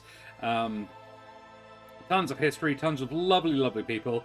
We've been a little bit disappointed at Bali. Like, we're like, this is fine, but it's nowhere near as cheap or all the people their whole thing is selling to Westerners, so they were quite pushy, and I didn't particularly care for it. And I was just like, yeah, this is fine, I guess, but it's not actually that much cheaper than just drinking in Perth. Whereas Vietnam is fucking cheap, and no one was particularly pushy. It was everything Bali was supposed to be. We had a really lovely time. At 5-star is a bit generous, but it's certainly a very pleasant 4-star hotel, which was part of the Karma chain. Recently they sent me an email saying, "Hey, we miss you. We've been together. We've been going for 20 or 30 years. Hey, why don't you have a freebie on us, buddy?" So they were like, obviously they're just trying to reinvigorate shit after COVID, and so they were like, "Hey, $149. You buy the voucher now, and the voucher gets you 7 nights accommodation in either Hoi An or Phuket, but you have to buy it now, and you then get $149 worth of room service and stuff when you get there. So you're not paying, you're just paying $149 up front for services you will then redeem at the hotel." And I was like, this sounds like a pretty decent deal. And look, even if it is a fucking scam, $149, I can cop that. Because it doesn't look like a scam. It's the weirdest scam ever, because I never actually paid $149. Pretty sure I never spent any money at all. So we redeemed it, and we are going to go to Phuket this time, because Vietnam is great, but we kind of want to see what Phuket's like.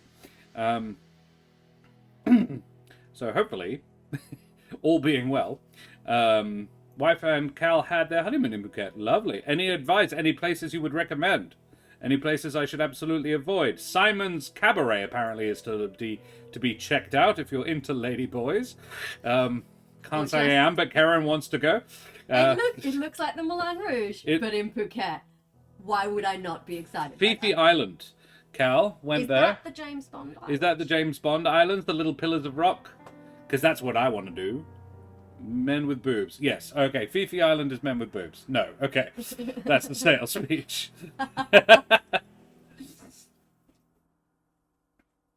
Men with boobs and excellent tucks. Because Karen showed me the video and I was like, wow, that's impressive. No, the Simon Cabaret. Yes. Fifi Island. Oh, okay.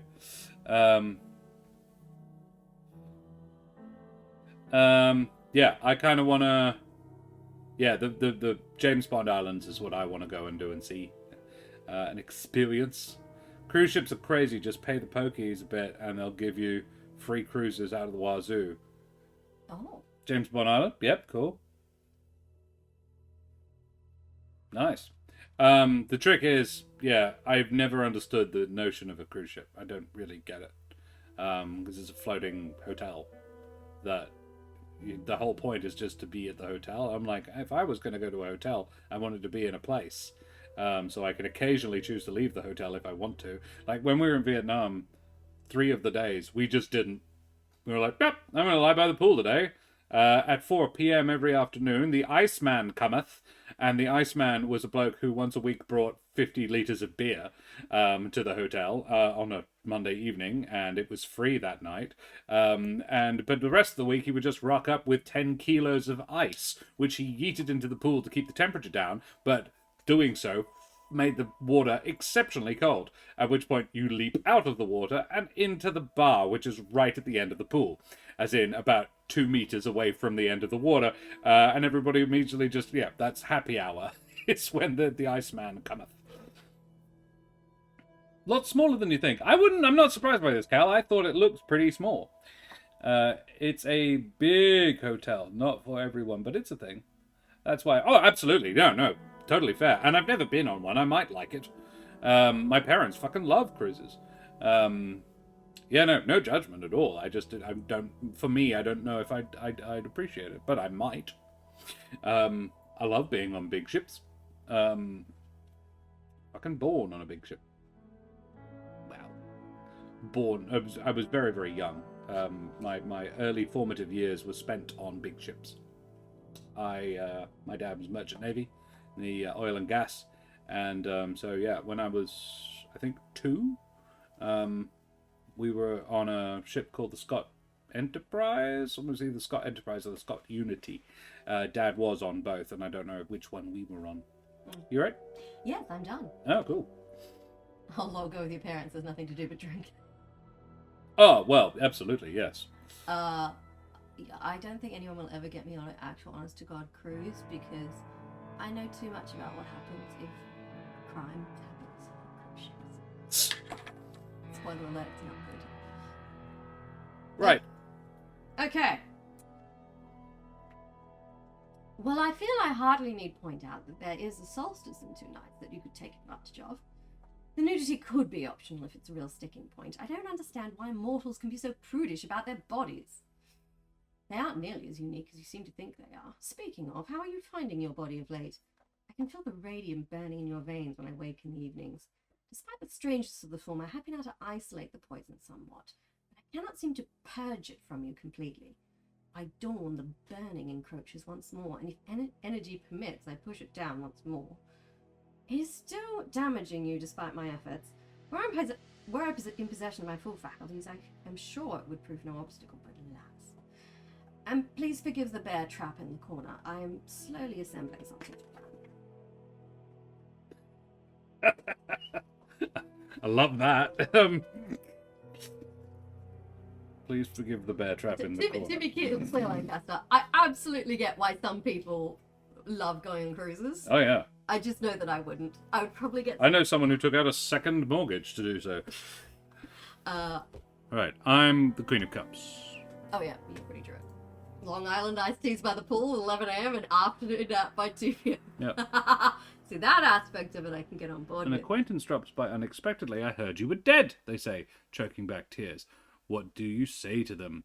What news do they bring that unsettles or surprises you? What else do you speak of? Before they leave, they press an entire week's ration book into your hands. Gain 1 body. We're never gonna die at this rate. No, we're very healthy. I mean... Did you put the, partially disassembled fox toy in Siri's bed? Or did No, she it's do that? under your... No, it's in Oh, bed she with did that. It was under her Aw. chair. It's horrifying because it has no eyes, but it's very cute. We're back up to 5 body. Oh I yeah! think we're where we started this session. No, we're down 1 hope from this entire fucking session. Otherwise, it's even Steven. Okay. I may have to start sabotaging us. If anything, my main note, Kaiya, at this point would be it's too easy to keep going, apparently. Oh, I heard that, Lancaster. Who? Jack Carlson died. The guy who was in the viral video. This is Democracy Manifest. What is the crime? Eating a meal? A succulent Chinese meal? No, I don't know this. Oh man, no, and I'm showing Josh after the Okay, stream. alright. He's clearly never experienced the joy of Jack Carlson. This is the very final page of the Oh notebook. shit, do I have to go get another notebook? I have some, but yes. Probably, maybe. Could use one of mine. I don't use them anywhere near as often as you. An acquaintance drops by. Get your hands off my penis! I do know that one. You've probably seen a bit of it. Fly to Fiji and have crazy strong iced tea in the pool. Just gotta tip the barkeepers while they hook you up. Is there a high score you can reach in there? No, it's kind of an end. The end state is one of you dies, I think. Yeah. Well, we haven't got there yet, so I imagine. And we That don't you want can to just- look ahead to find out. I imagine you can decide how sad the ending is. Huh. Yeah, I did wonder. I'm just remembering back when we were living with our housemate John, and he decided to make himself a Long Island iced tea because we had all the ingredients and he was home. And he free poured it. Wasn't going anywhere afterwards. He didn't measure it because he was at home, so he just free poured it into a pint glass. Into a pint glass. Into a pint glass. God. And then only drank half of it because he'd made it so strong. So there was a half-drunk Long Island iced tea in the fridge until he went back to it the next day to finish it off.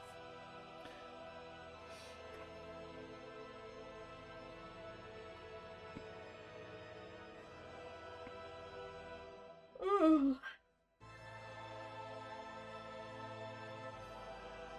Yeah, Jack Carlson is one of those delightfully weird Australians that turned up. They are very sweet. I haven't had one for so long. I don't remember what they taste like. Coke. Coke? That's the point of them.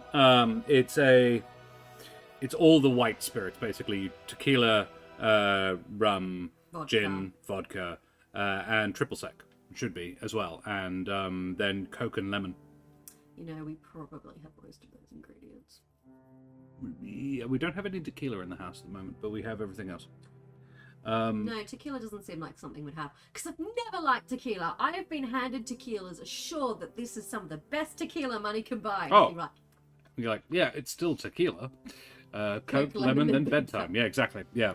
Well, I used to be a cocktail barman. We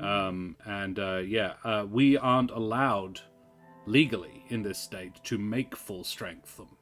because you're not allowed to have more than 2 shots of alcohol in a And cocktail. done properly, they should have 5. Done properly, in a highball glass, which is about 400 mils, there should only be about 150 mils of Coke in there. It's 15 mils of lemonade, 30 mils of 5 different spirits, and then about 200 mils of Coke. Should be more than 50% not Coke. I actually learnt to make cocktails. And some ice. Let's not forget the ice. yeah. So yeah, honestly, there'll be about 150 mils of Coke. I learnt to make cocktails working at the arena in London where Beyonce did the Mrs. Carter World Tour. Never made cocktails before. That was Josh's thing. And yeah, they were like, here's the cheat sheet. Go for your life. Fortunately, there were a lot of mojitos ordered, so I just got really good at making mojitos. And yeah, they had an ice luge with the Mrs. Carter World Tour written in it. So you could tip your shot of vodka. And there was a particular type of vodka that was like the vodka. Sky, I'd have thought. So you could buy a shot of it and tip it through the luge that was slowly melting and dribbling all over the floor. Oh yes, I imagine on a cruise ship, if you made friends with the bartender, tipped him well, Smart. You would get some very strong drinks. In Fiji, there wasn't any room left for coke after we made good friends with the bar lady. Dead set. Yeah, no, this is how it's done. Yeah, like I used to make later. After that, I did have to make some cocktails at my restaurant job. Like I think we had like 3, and we nearly always made the same 2 of the 3. And yeah, if it was a customer I liked particularly, they got a little bit of it. But we usually had those pouring tips on the bottles that cut off after 30 mils has passed through. So it's not easy to be a little generous on the fly. But we used to make strawberry daiquiris where we blend them with actual strawberries, which was the best way to do a daiquiri. And espresso martinis with actual shots of espresso in them. 2 shots of espresso, which was hilarious because people would be in there at like 10 p.m. at night having had their dinner and everything, and then they'd order an espresso martini for dessert, and I'm like, dude, that's got 2 shots of espresso in it. You ain't gonna sleep tonight. Oh. That's where I learned how to make oh god, what's it called? Sangria. That was the 3rd one. It was espresso martini, strawberry daiquiri, which we hardly ever made for some reason, which I thought was ridiculous because it was the best. And sangria. Though apparently there is a lot of debate about the best way to make sangria, because we used to put Coke, Fanta, and lemonade in it with the red wine, which just sounds wrong now I say it aloud. Fanta? Yeah. Yeah. You had to put equal amounts of Coke, Fanta, and lemonade. Basically, that we'd leave the red wine soaking with like the cinnamon stick and everything in it. Tell them about Gator wine. Oh god. But just to wrap that thought up, yeah, we'd leave like the spices, the cinnamon stick and whatever, soaking in the red wine in the fridge. We'd do a few before service, and then would top it up with equal measures Coke, lemonade, and Fanta.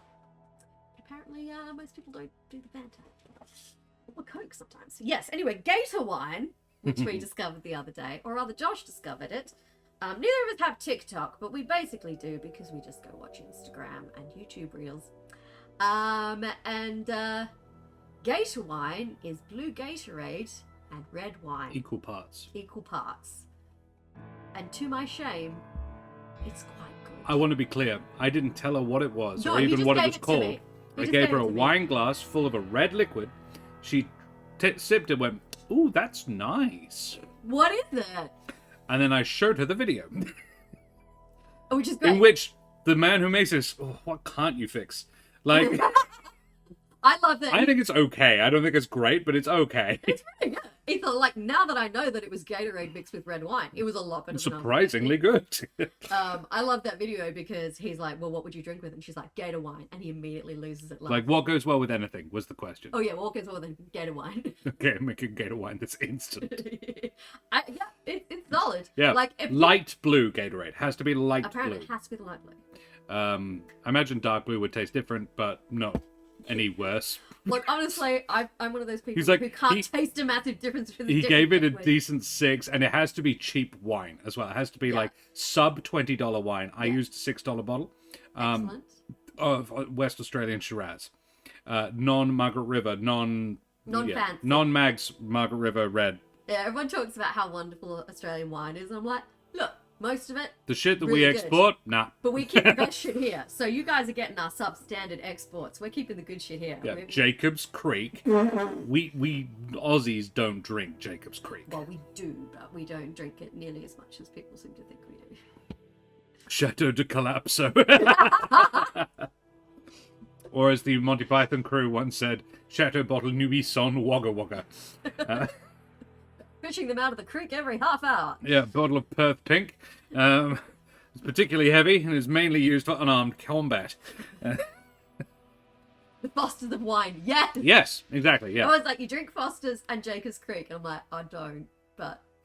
I was on that gap year, some of the kids got me a 6-pack of Foster's because they were worried I was feeling homesick, which was adorable for several reasons. Firstly, because I grew up in Reading in London, Reading in outer London. It's its own city, but and Reading is home to the largest Foster's brewery in the world, and I grew up within 2 miles of it. They were like, "Does it make you feel like home?" And I'm like, "It does, but the wrong one." You missed by a whole continent. Electrolytes and shitty Australian Shiraz sounds like a plan. Dead set. I think it's great because you're giving yourself a hangover, but you're also curing the hangover at the same time. So you should end up, not hungover. Excellent. Hard to get here. Foster's. Yeah, I can't remember the last time I saw Foster's in a bottle shop. You can get it at the not the Wembley, the Oxford. They have it on tap at the Oxford. But it's considered something of a novelty. Yeah, everyone's It's like, ooh, Foster's, weird. Not like, ooh, nice. It's, ooh, odd. Oh. Why? But the Oxford has an awful lot of imports. Like, it's considered an imported lager. I think we do make it here, but, yeah, but not exclusively. But apparently it tastes different if it's brewed in which you would expect, given, different country. I'm trying to think of the most offensive alcoholic beverage I've drunk now. I mean, excluding your insane homemade shot combos. Rude. True, but look, rude. I'm still haunted by the war zone. Thank you very much. Fair. Though the War and Peace turned out. War and Peace, but yeah, that we had to learn. You didn't even drink the War Zone. I'm pretty sure you made me a War Zone just so I would know. Oh, okay. Journey. How we got there? Yeah. Foster's Australian Futura. Does anyone else remember Jaeger bombs? Because they were really popular around about the time I was. Soundboy drinks 2 or 3 Jaeger bombs every time we play D&D. They're still around. Not bombing them, but he has a shot of Jaeger in Red Bull. Look, it's a kick. They were super popular around about when I turned 18 and was allowed to legally drink. And yeah, I have vivid memories of Marie's, I believe, 19th birthday party, where we all went to Crown, which was still its old name at that point. And we went to what is now the Eve nightclub, but it was something else. And did Jaeger bombs. And I'd worn really high heels, which was a mistake. And some random dude grabbed my ass on the dance floor, which was Part of the course for Eve. But Bundy I run. didn't go clubbing. I never really got why people liked clubbing. Like, I like dancing with my friends to loud music, but clubs are always crowded and sticky, and there's a chance that someone's hand is just going to magically find its way to your ass. Bundy rum is fight me vibes. Which has nothing to do with the fact that it's super popular in Queensland, where everyone is apparently as mad as cut snakes. It's a sort of chicken and egg situation, though. Turns out. I remember finding a Bundaberg rum candle in an op shop once. Whether they used a genuine Bundaberg bottle to mould it is sadly lost to time. But they'd clearly gone to some effort to dye it rum coloured. I think Mick still has it, because I gave it to my Queensland brother-in-law, who does drink Bundaberg rum. Yeah, I wonder if that's still around. It's the sort of thing he would keep. The Bundaberg candle. Is Bundaberg the one with the polar bear on it? Yes. Which never made sense either. Just as I hit 18, Stollies were invented and there were a 7.5 mix of vodka and white wine. Those brightly coloured vodka cruisers were all the rage as well. That came in all like the different fruit flavours. I think the grapefruit one was particularly nice. And I say nice with a massive asterisk next to it because I was 18 and didn't know any better. They're probably vile. Passion Pop is still very much around.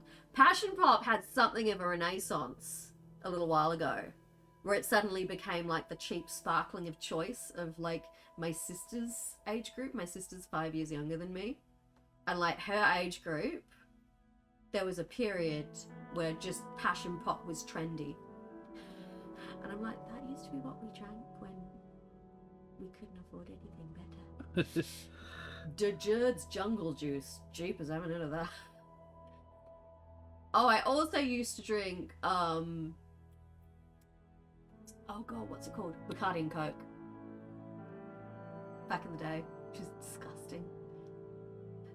Lego not needed. And like clockwork, cheap views on eMart.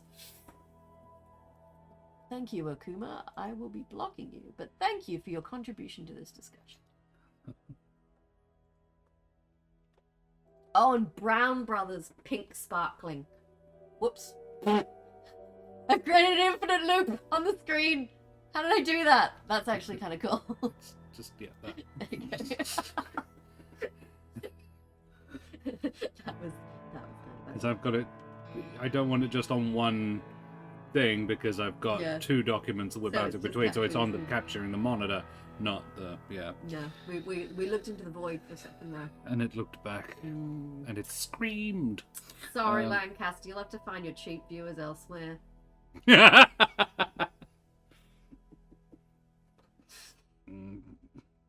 I could make a joke about how I'm very cheap drunk. Yeah. Honestly, I'm an easy date. 2 drinks. Am I the only one getting thirsty with this conversation? Yeah, I'm just like, I haven't had a cocktail in a while.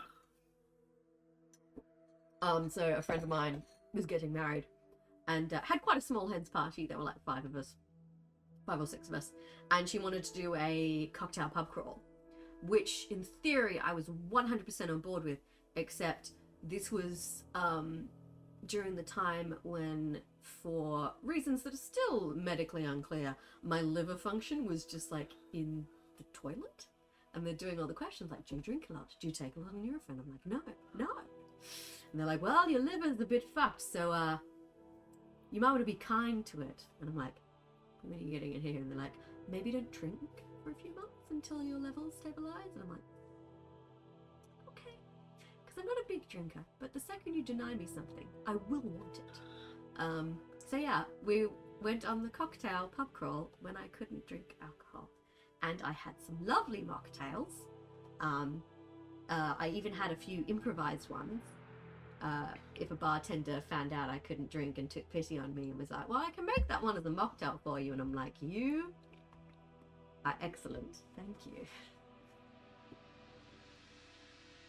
And I was naughty. I did have a tiny little sip of a few of the alcohol clubs, but it was genuinely very good. I think I drove as well. Because I'm like, why waste an automatic designated driver? If our characters do end up throwing a naked solstice party, we need naked solstice cocktails, just saying. I'm not sure what a naked solstice cocktail would be, but we've got a few minutes to think about it. Make a mean mocktail. I bet you do, Terrace. You have a way with flavours. Oh, hey, Terrace. Oh yes, there. Hello. Welcome. We've cycled through crazy Australian animals and have moved on to booze in between returning to the adventures of Sam and Calenna in one body. Seems we've accidentally ended up planning a naked solstice party. Terrace accidentally napped us. Again, I mean, totally on board. Who among us?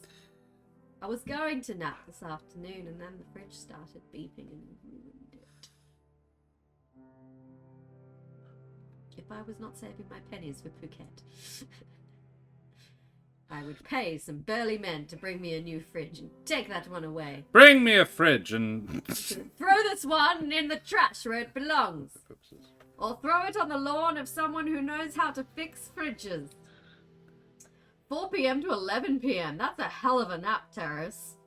You're not sleeping tonight now, you realise. No, he probably You've won't. used up your sleep allocation. I always hate that when people are like, oh, don't nap, and then you won't sleep at night. And I'm like, but if I don't nap, the evening's gonna suck. Well, a naked cocktail would be no ice or mixers, so just spirits and liquors, and solstice using in singular, so drinking mixed spirits straight. Nice. That's okay, I need to be up at 3 anyhow. Oh, there you go. You've got to start on the day. So what I'm hearing is vodka martinis, which is basically just vodka in a glass with a bit of olive juice. All right. Here is what I wrote. Huh. Yeah, I did wonder about that. As in reference to the bear trap. I was like, huh, yeah, I did wonder about that. Well, best of luck. I put the tea towel over it. Had to, as I had a visitor today. Old friend from my orphanage days, Macy. Seems she heard about my accident and was quite charmingly upset. We were hardly close. I was very thoroughly hugged, obliged to sit and share recollections, and it turns out we do have a solstice event. I just didn't know. Mildly sad I won't get to go now. Have fun with Macy and Henry, as I have assured them that we will be going. Turns out I'm not the first of our cohort to be shot. Her partner Nick, who was also with us there, got taken out in a smash and grab, which is sad because he and I were friends. So yeah, I've invited the resistance to the solstice party for hope purposes. P.S. Macy brought me a whole ration book, and I bought some painkillers for you. Aww. New book! Yes, the Mother of Bunnies book is completed.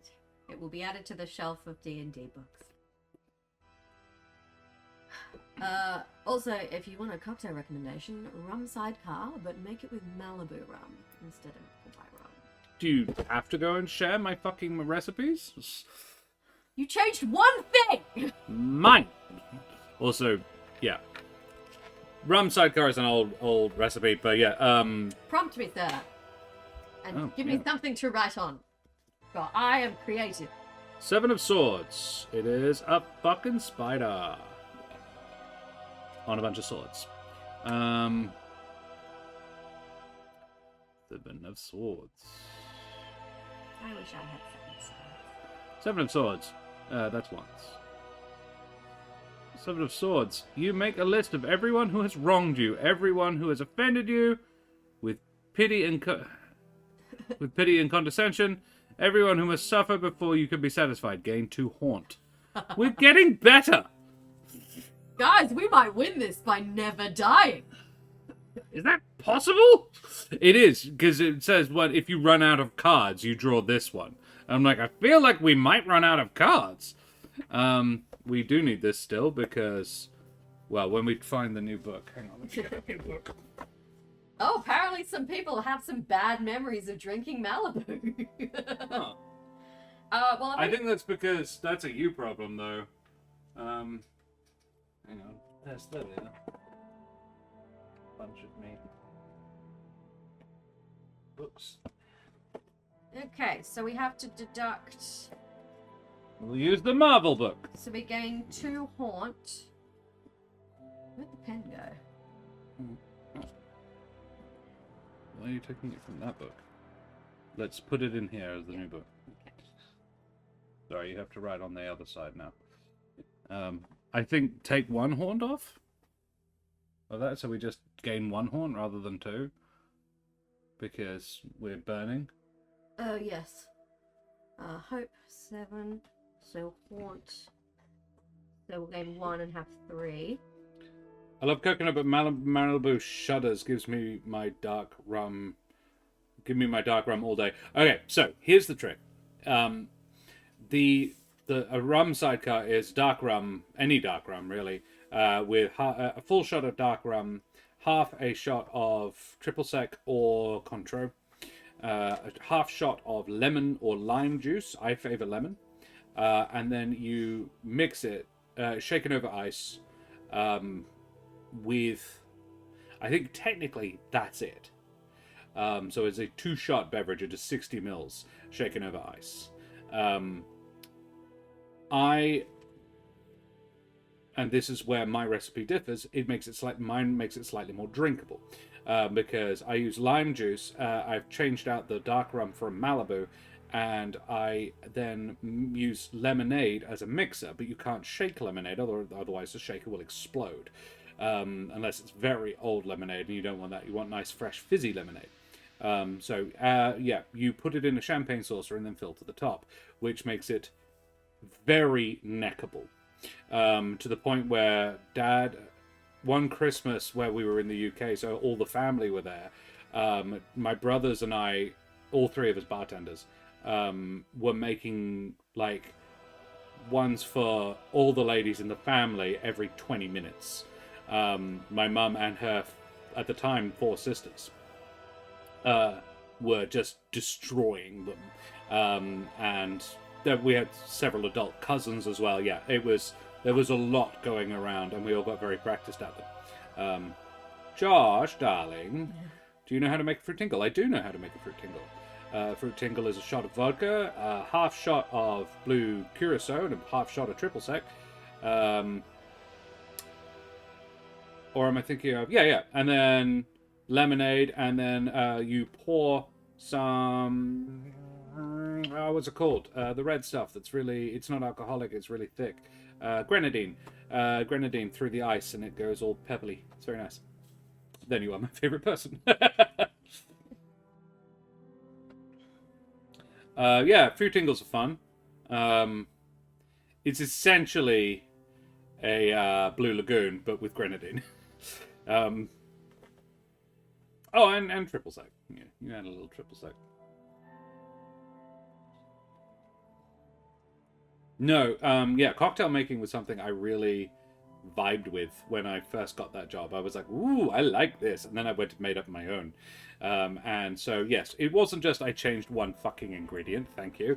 I changed the method and I added a second bloody ingredient, which is more than you can say for a lot of cocktails out there. Basically, any combination of beverages has a name.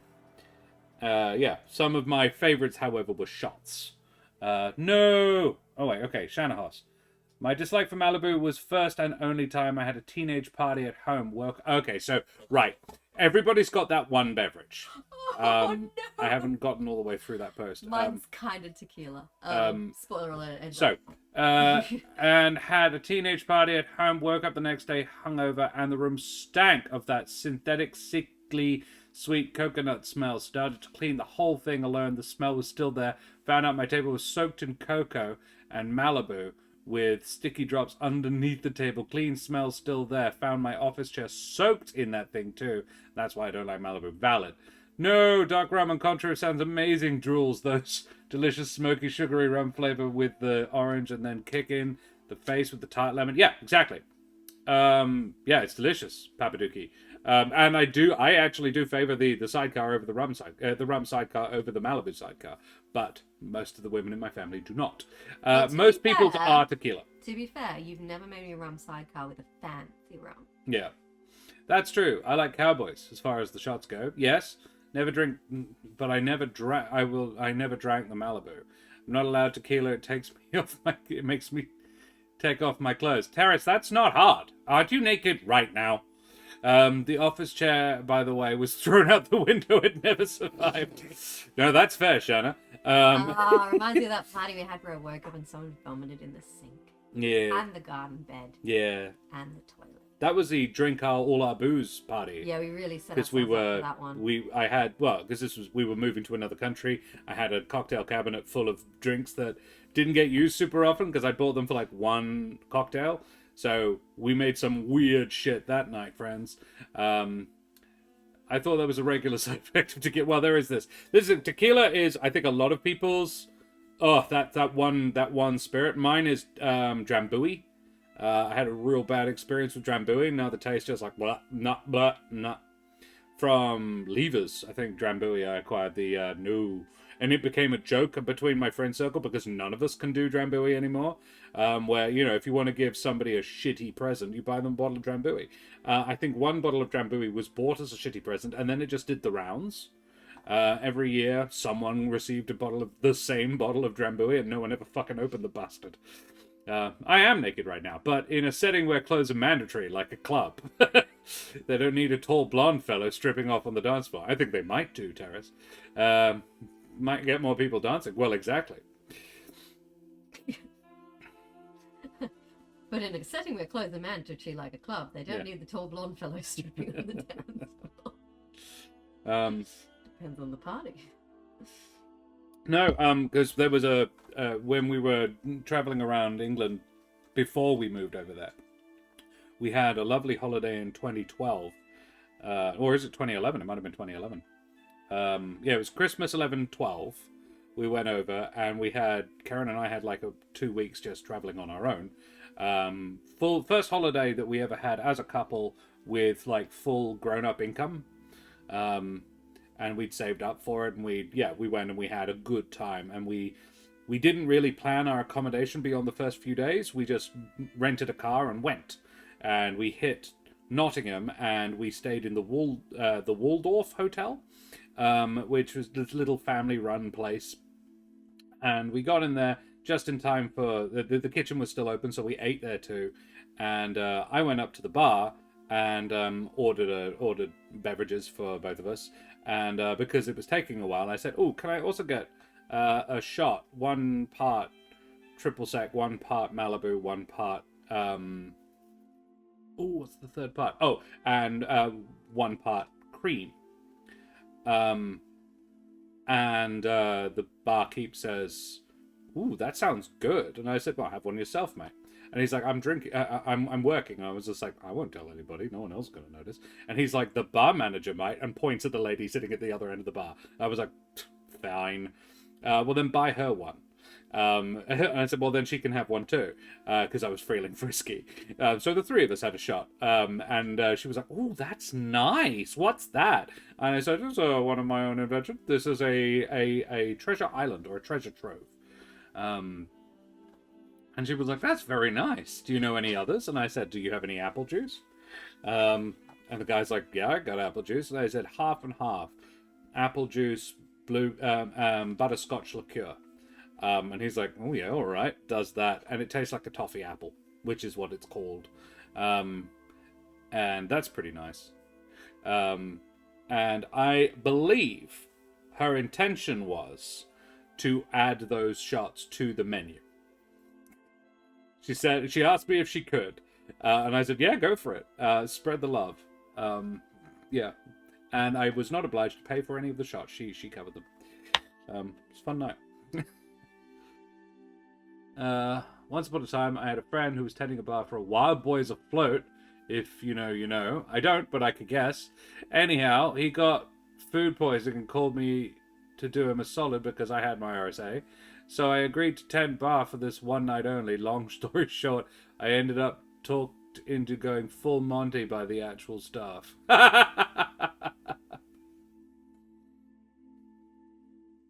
Was there tequila? Oh, I missed that first bit. Okay, there is a story that I would never ever tell. I promised myself I would not do this. Tell story. Southern Comfort and Sambuca. Don't really enjoy aniseed with the best at the best of times, but Sambuca is just the worst aniseed around. Oh my god, yeah, no. I've never never understood the point of Sambuca. Why does that exist? It was like, yes, licorice is the best flavor. Let's have more of that. I was sober. Oh, wow. Okay. 10 out of 10. That's solid work, Terrace. I hope you got paid well. The best tips I ever got while I was working the bartending job was hens parties. I did a shirtless. I lay down with my shirt open, and they did body shots off me. That was $100 tips, right there. Like the maid of honor was just like, "Hey, this," and I'm like, "I'm down." I was the only man on the staff. Otherwise, yeah. So hen tonight I made about $700. Yeah, as you should have. It wasn't cold then. Done. Okay. Drum roll. Drum roll. Okay. I shall be sure to provide an accounting of the evening's highlights. I hope some old alien traditions are still manifest, although the differences will be intriguing. Maisie is to be thanked. The painkillers do help, although they leave an odd sensation, almost like a numbing tingle, like I'm not completely in control of my limbs. Not that I am, anyway, really. I have been making a list of those on whom I wish revenge, if you are curious about that. My memory is still odd from time to time, so I thought it best to make a thorough record. I'm exploring what factors seem to influence where my kin enter your city at night. Once I have the formula finesse, the bear trap will become most handy.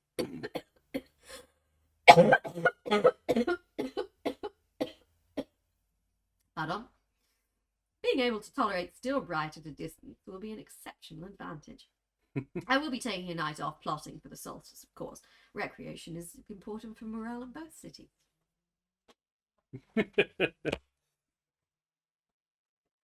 Okay. Am I planning a still bright enhanced bear trap? Maybe. One assumes.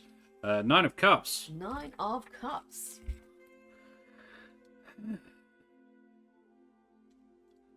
Most things in orange juice works. Gin and orange juice is pretty good.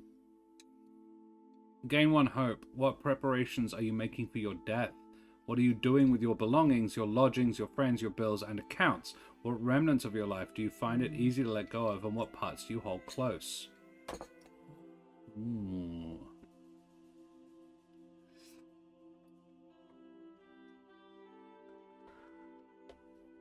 Every now and again, I'm like, do I need to make a will? And, Probably. like, it's probably not the worst idea. But So, it's not like I have a ton of worldly goods to endow.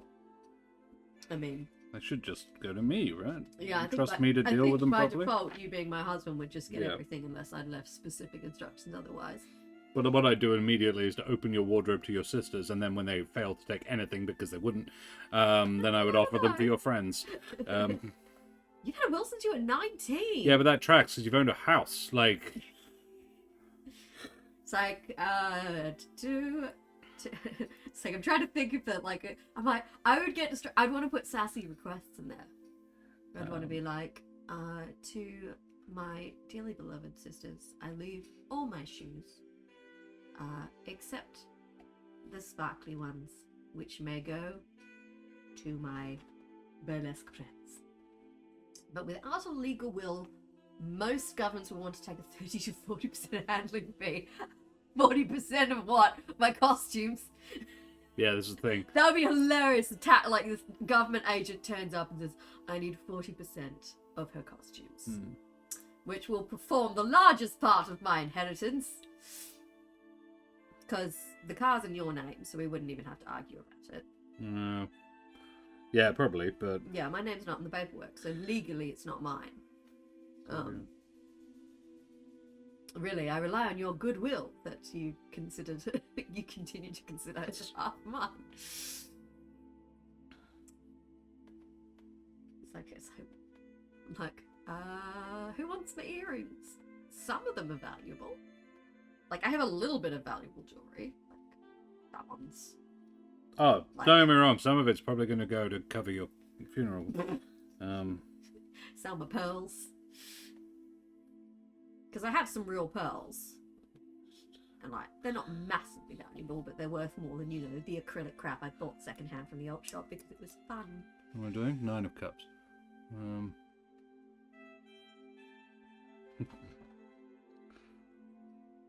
I mean,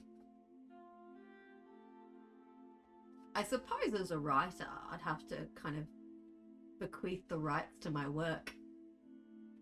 My written work. Josh, you would inherit all the Paparotica scripts. Hey, Jack. Jack, shouldn't you be asleep? Oh, it's only 11:30. Yeah, the issue with Good to see you, though, mate. Hi. Oh god, yeah, the issue is with a lot of stuff they'll insist on putting everything to auction, so if anyone wants sentimental items, they have to bid and buy them back. That's a bit bullshit. That is a bit. Though that would be the funniest fucking auction of all time. It's like, we have one yellow plastic box full of puppets and sex toys. Those are at least half mine, so... The sex toys, yeah, they can go up for auction. Though, honestly, I don't know if anyone would want them at this point, because they've been not well taken care of. They've been used in a puppet show and then thrown in a box in my room. It's like, who wants 4 tubs of assorted fabrics? A drawer full of yarn. A series of lightly used Garth Nix books. Collectibles, then.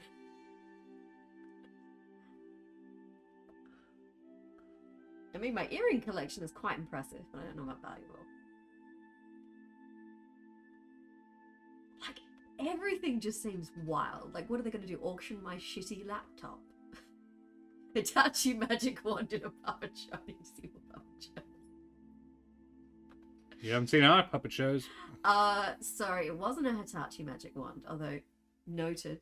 That would be very funny. That would be very funny. Now we make our own dildos. It was a lipstick vibrator. Yeah. So Yeah. it looks like a lipstick, but it's a vibrator. Yep. It's And very... like when you turn it to make You the basically, lipstick when you come out. twist the lipstick up, it starts vibrating. It's very funny. Always got to laugh.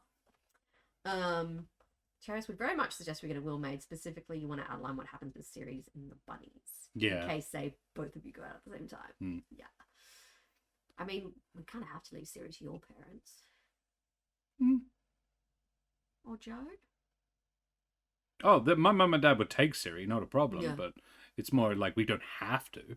But she's way more familiar with mum and dad and would fucking love living in the country. She'd never be cream again. No. I don't know where the rabbits would go. The rabbits would probably have to be rehomed. Yeah. Because, yeah. Actually, I know exactly where. The girl who was at Christmas in July. Oh, I mean, yes, they could go to Romeo's, but... No, she'd take him. Oh. I imagine she would be prevailed upon. To take them, yeah. Or at the very Aw. least, Romeo's would take him. Terrace's macaws have godparents.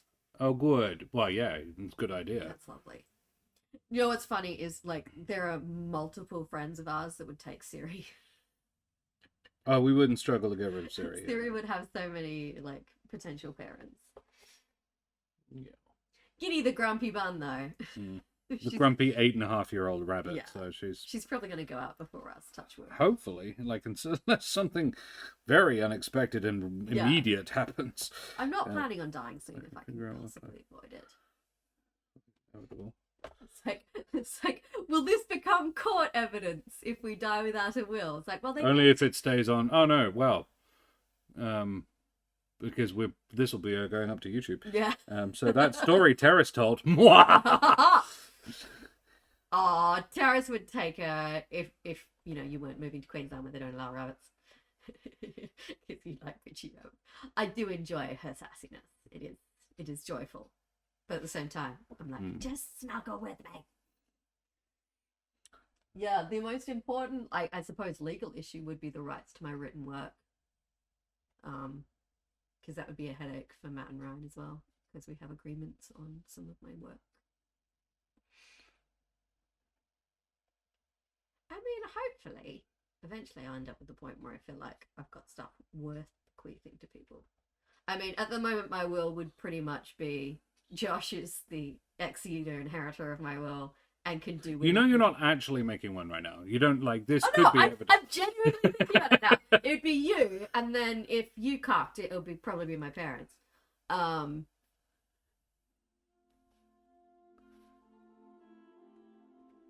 honestly, at this stage, I'd just be like, and they can just deal with it as they see fit.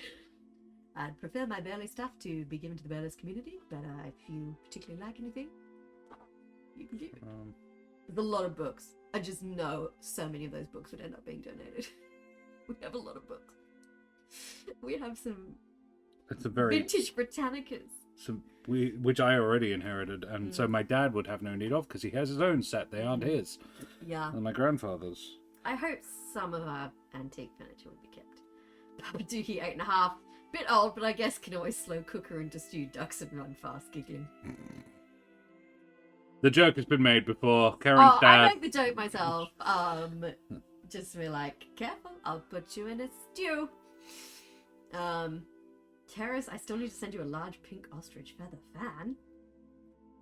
Yes, you do. Pay no attention to that man. A lot of charity stores aren't taking books anymore because they can't sell them. Not shocked. No. But more for me. I always go, I try to keep like a couple authors that I'm checking for, so I don't have to like painstakingly go through the entire bookshop. I'll just be like, I'm looking for books by author A and author B, and I'll check for those, and then move on. Though I'm also trying to pick up a few DVDs because I don't trust the streaming world to continue to allow me access to media I want to watch. So yeah, any inheritors of our possessions will also get a DVD collection. Got a good one as well. It's quite a good one, like, because we'd really reduced it down to like the creme de la creme. Yeah.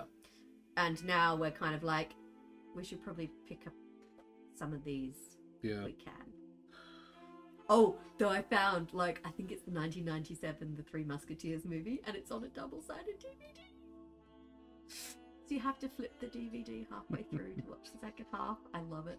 We've got Soldier on one of those as well. Yes. In one of the cases. We have a couple of double-sided Kurt DVDs. Russell. It's not great. And you have something that's on 2 discs. What's the one that's on 2 discs? Oh, there's loads of them in the case. Yeah. So I've got the big foldy appy sort of loads of leaves, loads of the old CD cases. I've got one of those which is full of DVDs.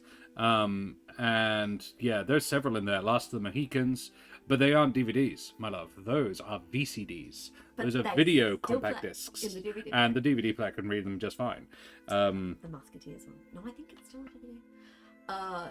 Terrace always checks the inside of the front covers in the charity stores, looking for personal dedications by people's family or book signs by the author, which you then find good homes for. Oh, That is a good idea. that's nice. I also if you find them secondhand, you can often find like their older editions that might be better, because sometimes they read you the covers and they suck. But if you go haunt a few charities and secondhand bookshops, you might be able to find the old ones. Tony Carl, I'm very happy that I'm not tending a stand at the celebration thingy. Rain is pouring down. Yeah, we were going to have a picnic for my granny's birthday on Sunday, but it's forecasting rain, so we might have to rethink that. And Papaduki, I did see a picture a while back where a secondhand bookstore in Cardiff, Wales had so many copies of 50 Shades and its sequels they Make could a build fortress. a castle large enough 5 people could get Yeah. it. So many people giving back these slightly used copies that they had to say, please stop. Like the bookshops, secondhand stores in Australia can't take them anymore. They just won't. They're just like, no, No. half pass. Nope. Yeah, so it sold so many copies, and so many of them were then disposed of. I have a copy of 50 Shades. Which you got in an op shop. Which I got in an op shop. Ethically. Because I refused to give that woman money. But I believe in being critical from an educated perspective. So I was like, if I'm going to talk shit about this book, and I really want to, I need to read it. Which I did. I haven't read the sequels though, so let me know if they improve. I doubt it. If anything, hugely successful probably got worse because they stop editing them. The editors lose their power after. Well, but at least How many copies, Terrace? How many copies did you get? I need to know. Apparently something in the ink means they can't be recycled, so even the paper isn't Amazing. If I could give you an inspiration for a sick burn, I would. No one has ever given me a joke copy of 50 Shades. I'm actually a little disappointed. I would actually find it really funny if someone like bought me like a special edition or something in a fancy cover. I read it and that was so awful, not only because of the writing, but because, my God, those books are dangerous for people who might want to try that out. 8 copies? How many do you still have? Yeah, I remember reading it and being like, if you're taking this as advice on how to conduct that sort of relationship, don't. Like, not my scene, not an expert, but even in my limited puppet based research, I know that that is not how you want to handle shit. Which is a sentence, I have to say. Like, even my puppets know that that's not the best way to do that.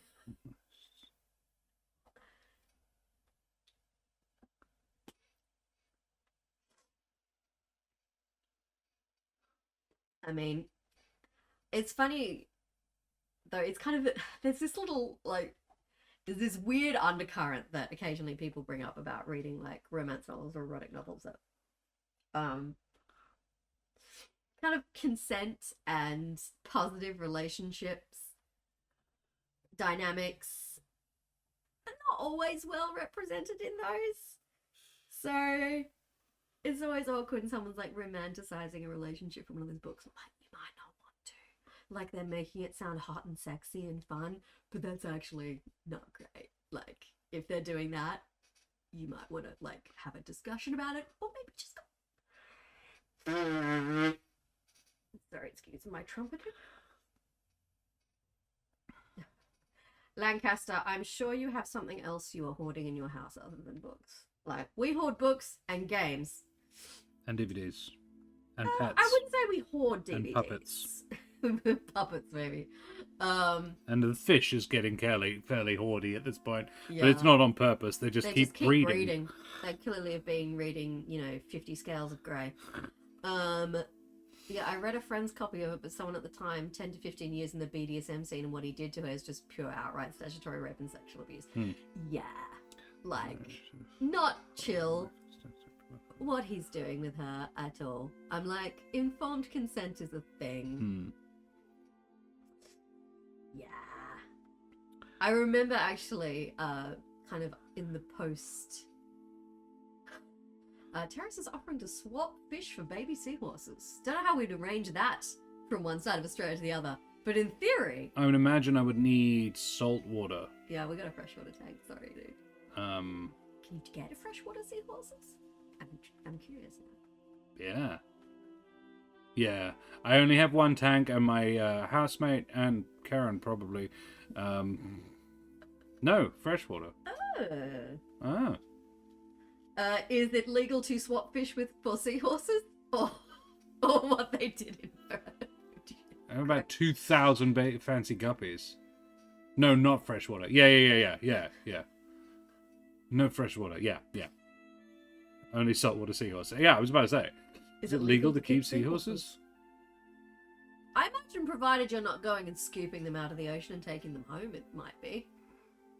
Yeah, she says, no, I won't do X, will never do X. He does X to her to push her boundaries. No, you abuse your position of power to do what you wanted. Yeah. Like, there are so many instances in that book, and it's not even just the sex stuff. It's just life stuff where she says, I'm not comfortable with that. I don't want to do that. And then he's like, yeah, but... I'm your dom, so I'm gonna. But, I'm your boss, so you're gonna do that. I'm like, boundaries are things you set for yourself, not other people, you prick. Yes, that is 100% not how BDSM should work. Yeah. So I had to close 250 aquariums down during COVID. Wow. His uncle. That sucks. Jesus. I assume it was... Oh, okay. The tanks, not the stores. I was like, what? That's still a lot, though. That's a lot of tanks. Yeah, that's rough. I forgot my train of thought. Oh! We acquired our fish tank during COVID, actually. But at the time, it was frogs.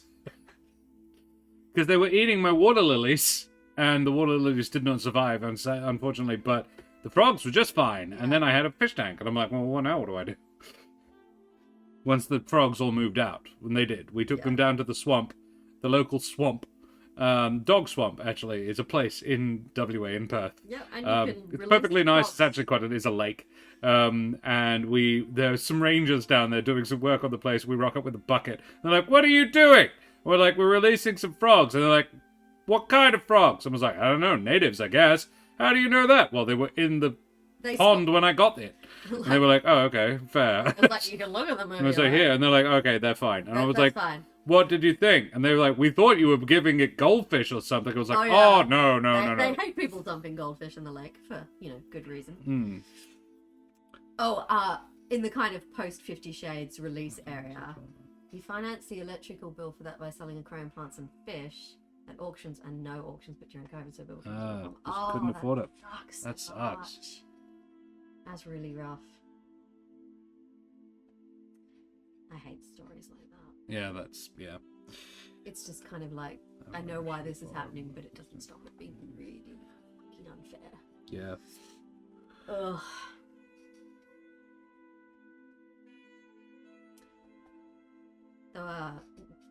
So we have an aquarium in Perth. You can't cuddle fish while watching a movie.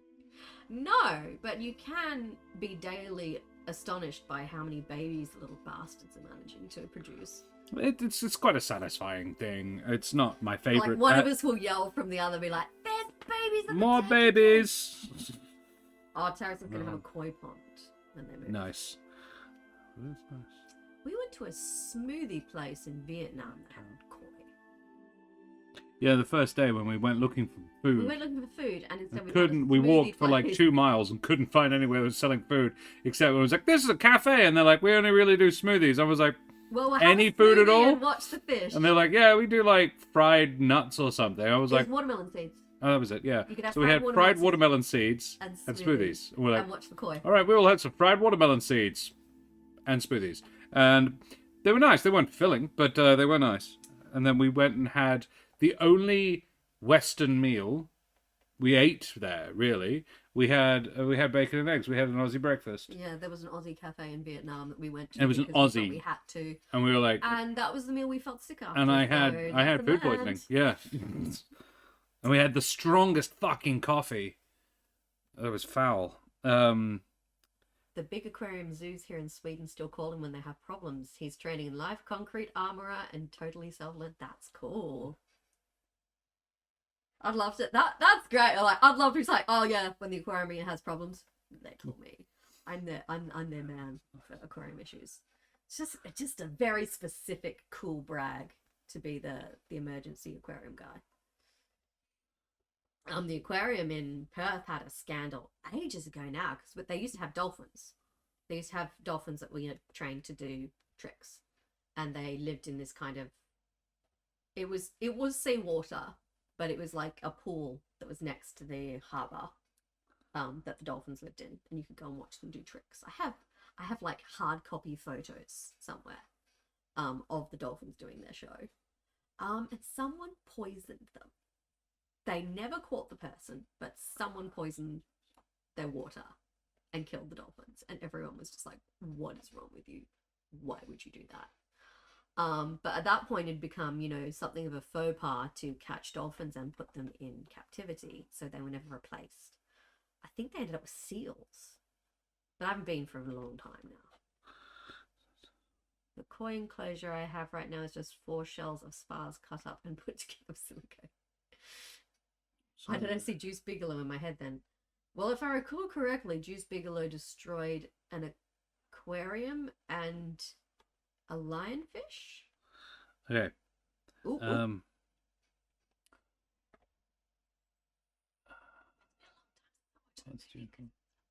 Yeah. Okay.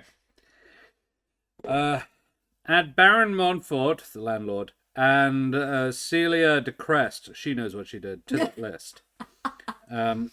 I've made my own, what I value, so I can figure out what I need to do with it before the inevitable.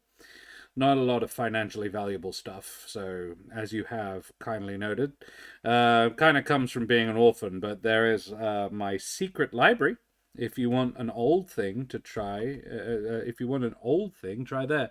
There's a copy of Anlian Law from 130 years ago, and an early copy of Marcellus's La Belle Politique. Don't know who to give them to. Most of it is easy, but I find myself torn. I worry I should have followed my first instinct about Henry. Kept my distance. But it's nice. And while I know it won't last, and I know I'm not technically alone, it's nice to have someone to actually be with. Now I suggest, given that we are not going to finish this game tonight... Part 3, everybody! Part 3! Kaiya, I know you didn't put an end point in the game, like, specifically, and you can stop, you can stop whenever you want. I can stop whenever I want, damn it! I do want to know how it ends. So I say we Like, draw one more card, and then we... And then we call it for the night? Because it's late, and I'm tired. Yeah, let me draw you a card. This one. Lancaster has got the deets. Rajah, Miller, and Echo died mysteriously at Uri's boat harbour in December 1999 in a case never solved by police. Oh, there you go, yeah. And the community wishing well in their honour. Maria Bamford. All Landlords landlords of Bamford. So the wishing well there is for them. Ah, okay. Wasn't so far from the boat ramps, yes. Yeah, And like they I turned said, into a haven't pumpkin been too, down yeah. to the aquarium for a long time. You get the Four of Swords. 4 of Swords! You've had a lot of swords tonight. Oh man, the urge to... Gain 2 haunt! Never finishing this. So 1, really. Because take 1 off. Yep, so 4. So we're on 4 haunt, 5 body, And 8... 8 hope. We're actually better off than we were when we started. So the trick is, we're going to run out of good cards eventually. Yeah. Thinking of your past and the events that have led you here, what would you do differently, and with the knowledge you have now? What would you do exactly the same? So we've had the 4 of Swords, the 7 of Swords, the Queen of Wands, 5 of Swords, and the 8 of Swords. You've had the 4, 5, 7, and 8 of Swords this evening. This is the solstice. They just caught 2 kids fishing in the main tank at Hillary's. What? Who does that? I think you'll find they just caught 2 dickheads. So it's the solstice tonight for this. So I think so, yes. yeah, this entry is the solstice party. So I'm guessing most of you are Sand Griffin. Calshow and Lancaster is, yes. Yeah. Terrace is a Sydney sider as well, I think, as is Abus. Tony's in Sweden. Yep, Tony's in Sweden. Jack is lurking but is in Melbourne when he's not. Yes. And anybody who hasn't, please type !ticket in chat to go into the draw to win a copy of a Trollord Games voucher. We currently have Shanahos, Hogan, Leon Dogwood, Watchful Wizard, Tony Karlstrom, The Cal Show, Castellan, and Lancaster. And someone just got added to it. Terrace. And Watchful Wizard is in Melbourne. Hey. And Shanahos. And Papaduki. Good. Good. I'm trying to decide what happens at this solstice party. We have 10 entrants. And the prize is a Trollord Games voucher. Those tickets I already won. Yes, good luck all. Lancaster's already won one as well. Don't count yourself out just because you've already won one. I have 4 to give away every month, Abus, so yeah, feel free to enter as well. Just keep coming back. I don't normally do 4 giveaways a month. I normally do 2 or 3 because I'm like, I don't want to oversaturate the market, to be honest. So, see if I can finish off Drizzt. Probably won't finish him tonight, but he's getting close, actually. It's funny, because I am painting him as a drow, his skin is a dark purple. So it actually doesn't look like I've painted his skin at all in certain lights. I need to do his eyes next, I think. Is that white still liquid? No, it has dried. I have been talking and writing for too long. That's alright. But it's alright, because it's all white. Where are we? What are we doing? I bought 3 books from TLG. Someone else need that ticket. That's fair. You're absolutely welcome. One way or the other. Country New South Wales because Sydney drove them batty. Fair. Papaduki, yeah, my fucking dream is to move country WA. Like, we go down to Bridgetown semi-regularly because that's where my parents live, and Dad said, I want to move there. It's exactly how I want to live. It's just convincing this one to go with. I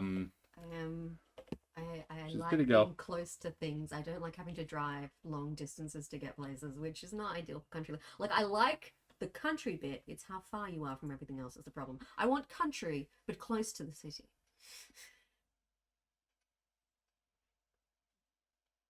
Which isn't as impossible as it actually seems, because there are the hills. Mm-hmm. But I don't want to live that far away from the sea unless I'm proper country. Because I acknowledge Bridgetown is nowhere near the ocean.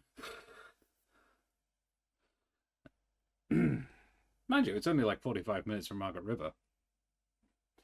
Which is pretty close to the fucking sea. Like, they have surfing competitions in Margaret River. Country suburbs, yeah.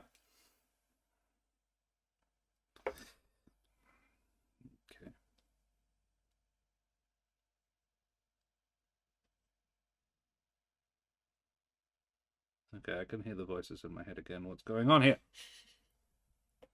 Yes, I'll kill the horse. Stop nagging. Jesus, Josh.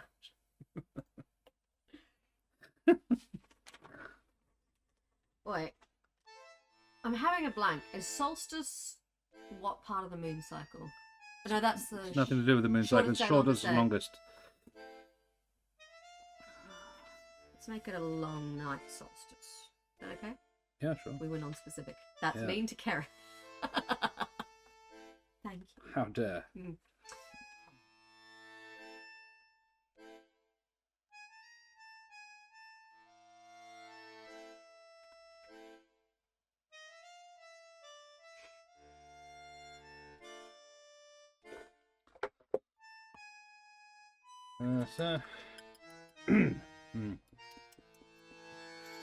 Paint water.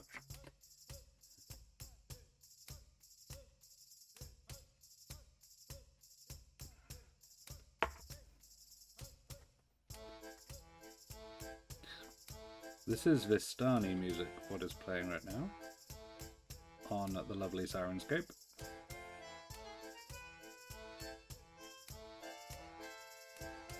And it's actually pretty good. It's actually a pretty good piece of music. I quite like it. I went looking for it because the Midnight of Madness playlist does not have an awful lot of like party music, like even appropriate for being in Barovia party music. There we go. Eyes are hard. On a miniature that is 25mm tall. Not millimeters. 25mm scale. The problem is, focal length is so long. I need my phone out. When I'm using my phone as my camera, it works just fine. Yeah, your phone's designed for a different focal length. Your phone has a particular set of skills. It does. Ooh, he fancy. He's getting there. Thank you. I realized I missed an ear. One ear drizzed. Can't have that.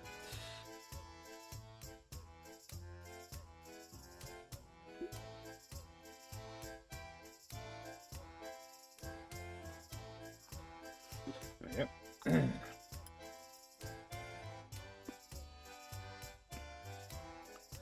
And now I just have to go around and sort of paint in all of the other details. That sort of lighter brown for the gloves, the straps and things. But I say with the twin scimitars, he was looking very Drizzish. Well, they're not scimitars. One's a dagger, one's a short sword. Actually, it's a straight blade. There is a slight curve to it, but that's an imperfection in the mini, not because it's it's definitely a gladius in design. The pommel is actually very Scandi, which isn't obviously a gladius at all, but it's a short sword. It's more of a scramasax almost. It's got almost no blade guard at all. So it looks very sort of the blade guard it does have, blade guard it does, or the quillions it has are very Scandi style. Actually, they're a little bit Celty, but sort of it has that vibe, sort of Norman. And yeah, it's got the offhand bonus. But he's also got the bow and a quiver of arrows and a backpack and like a bedroll on his back as well. He's got kit. He is a ranger, definitely.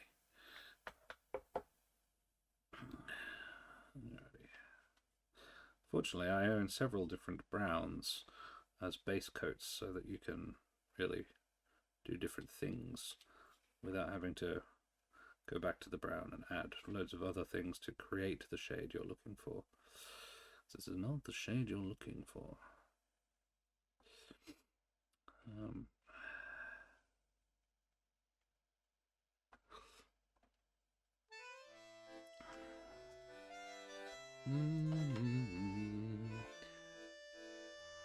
And yeah, long hair. Yeah.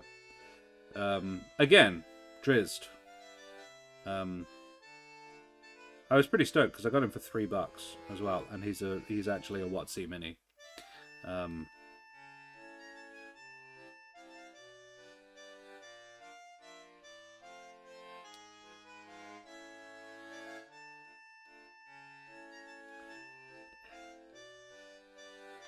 But older style.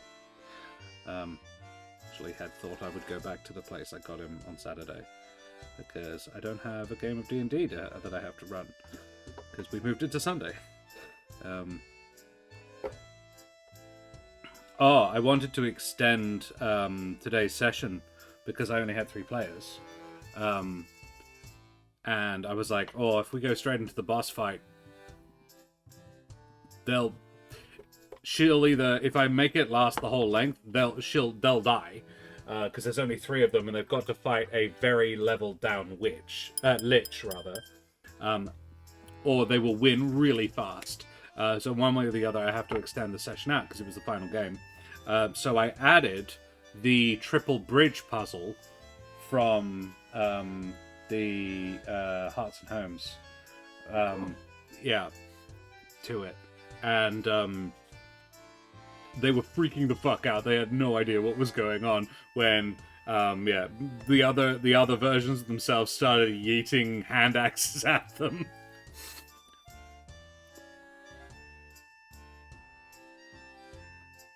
I did enjoy Savage paint his helmet. Took me a minute. Savage paint. Yes. Adam Savage. I was like, I thought it was a dig. You were taking a dig at my photographic with my minis, because I'm like, hey, dude, I'm doing what I can with a camera that's not really designed for it and no setup at all. But then about 2/3 of the episode proved to be how Adam Savage paints his helmets. I did enjoy it. I can't say I learned an awful lot, Tony, but that's because I've been painting minis for 20 years, and I was like, yeah, he's doing dry brushing. That's how I would do that. And he went to about as much effort as I did. It was very satisfying because I got to watch Adam Savage approach something in almost exactly the same way I would have.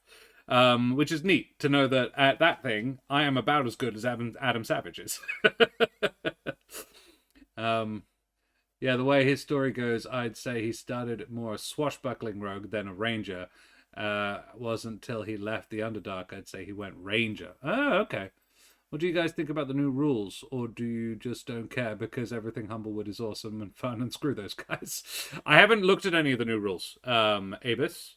Though I did go on a rant to myself this morning because I saw a video that there's a lot of content creators that do, like D&D shorts, that do a little couple of minute here's a game breaking way to use this spell that really fucks people up, and like, hey DM, I've just found I found a really great way to one-shot any enemy with just one use of this spell. Any humanoid, and the one this morning that made me quite irritated was you can kill any humanoid with a casting of Animate Dead. Because the Animate Dead ruling, the wording of the rule does not, the wording of the spell does not specifically state that the bones have to be not in a person's body. That's awful. And I'm like, fuck no. No, it does. Surely you have to be able to see them. It does not specify that you have to be able to see them. However, the wording is that they have to be a pile of bones or a corpse. Now, you could argue the video was making the argument that you could argue that someone asleep in a sort of curled up ball could be considered a pile, and I would say no, you can't argue that. Firstly, because a pile of bones implies that the bones are sort of resting on each other. Your human body contains almost no bones that are even touching. That's what cartilage is. What if you were doing a physical theatre exercise and you had been told to make your body into a pile? Sure. In that very absurd, specific one, then I might allow it. But as a DM, I was like, no, you can't, and here's why, and also, fuck you. And, like, but my main irritation was actually with the person was like, because I know this creator is a DM. And it wasn't D&D Shorts, I want to be clear, it was a different guy. And I was like, fuck you, man, because now every idiot who sees this is going to try that shit, and their DM is going to have to waste time and effort looking up the spell for a valid reason why no, that doesn't fucking work. And my ruling on it is absolutely not, to be very clear to my players who are watching, because the two examples of things that you have to have as the main thing you're casting it on is a corpse and a pile of bones. Both things that are dead! And on that note, no assholery, yes. Our final entry for part 2, which is the solstice party. Well, I'm glad that, Henry, because having an escort for these kind of celebrations is a nice touch. He's a very exuberant dancer, by the way. There was a sad lack of nudity, but the solstice-themed drinks were rather delightful. The long night with lemon packs quite a punch. I may also have danced. Oh, and you won a jar of fireflies, in case you noticed the new lamp. I hope your resistance have had sufficient hope. They seem to be enjoying themselves. Some fellow named Tim managed to get into a fight with Baron Mountford of all people and left him with a most unbearably black eye. Theory. I assure you this was a spontaneous event and in no way orchestrated by myself. There was a quiet moment about 3 a.m. when I was staring at the stars, and I couldn't help but marvel at the series of events that brought me to this moment. And try as I might, I couldn't bring myself to regret my choice. This whole business may yet end in tears, and while there have been 1,000 things I could have done differently, this has been the most incredible adventure. I thank you for that. I think his response would include the phrase, well, you gave me a couple of really good weeks, if nothing else, and I thank you for that. Even if everything else comes to naught, even if it can't cure it, even if it's done, you gave me a couple of weeks I wouldn't have had with a couple of people I didn't know. But that's for next time. Sorry, I'm inking. On inHabitation, which was meant to be a 1-part thing, but now will be a 3-part thing. Yeah. Because we're apparently really good at it. We keep getting the gain points options and not the lose. We could have played to lose, but that seemed like counterproductive. Yeah, it felt.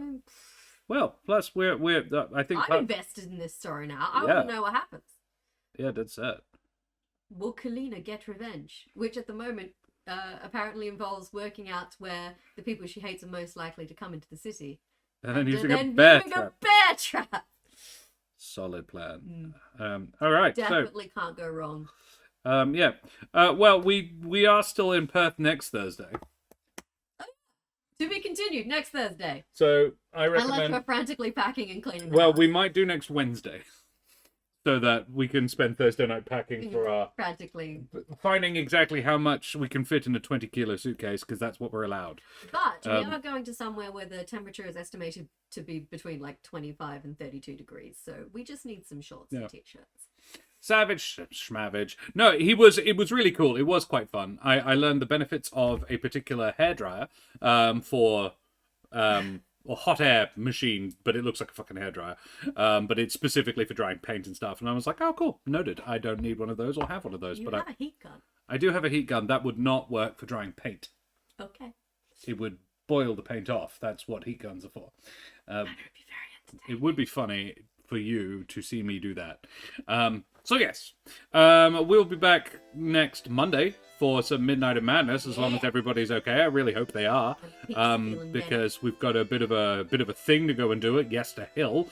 Then Tuesday night, Karen and I will be back for a little bit more Midnight of Madness. No, Baldur's Gate 3, while I paint, and I hopefully will be done with Drizzt by then. But I'll put a picture of him up in the Discord. So we've killed Gortash. So there's a bunch of little bitty things I need to do, and then basically we need to go down into Oren's part of town and start some shit.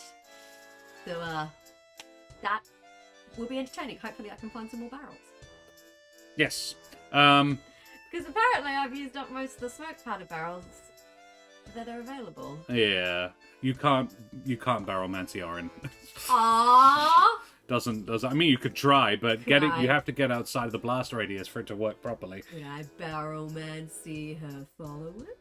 You might be able to, but if it's like you could certainly barrelmancy some of her followers. It would be about turning invisible and then going in there. You can. It's relatively easy to be fairly methodical with her. Dimension door in, drop all the barrels. Yeah, bounce Misty out. Step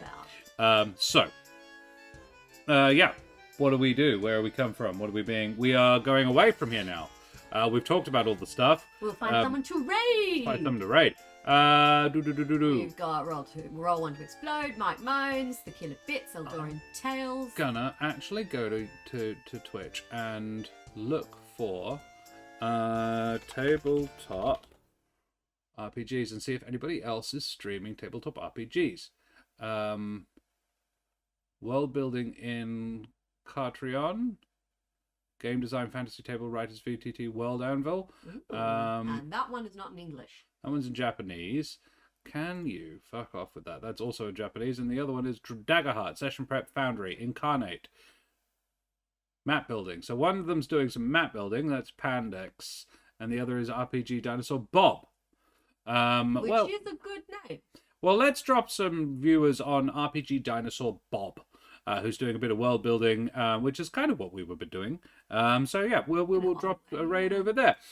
So guys, throw your favorite raid emotes up in chat. Tell RPG Panda Bob or whatever his name is where you came from. Dinosaur Bob. Show them the love like we always do, and we'll see you same bad time, same bad channel, or probably a little bit earlier on Monday night for some more Midnight of Madness. Say goodbye, Karen. Bye, everybody. Bye-bye.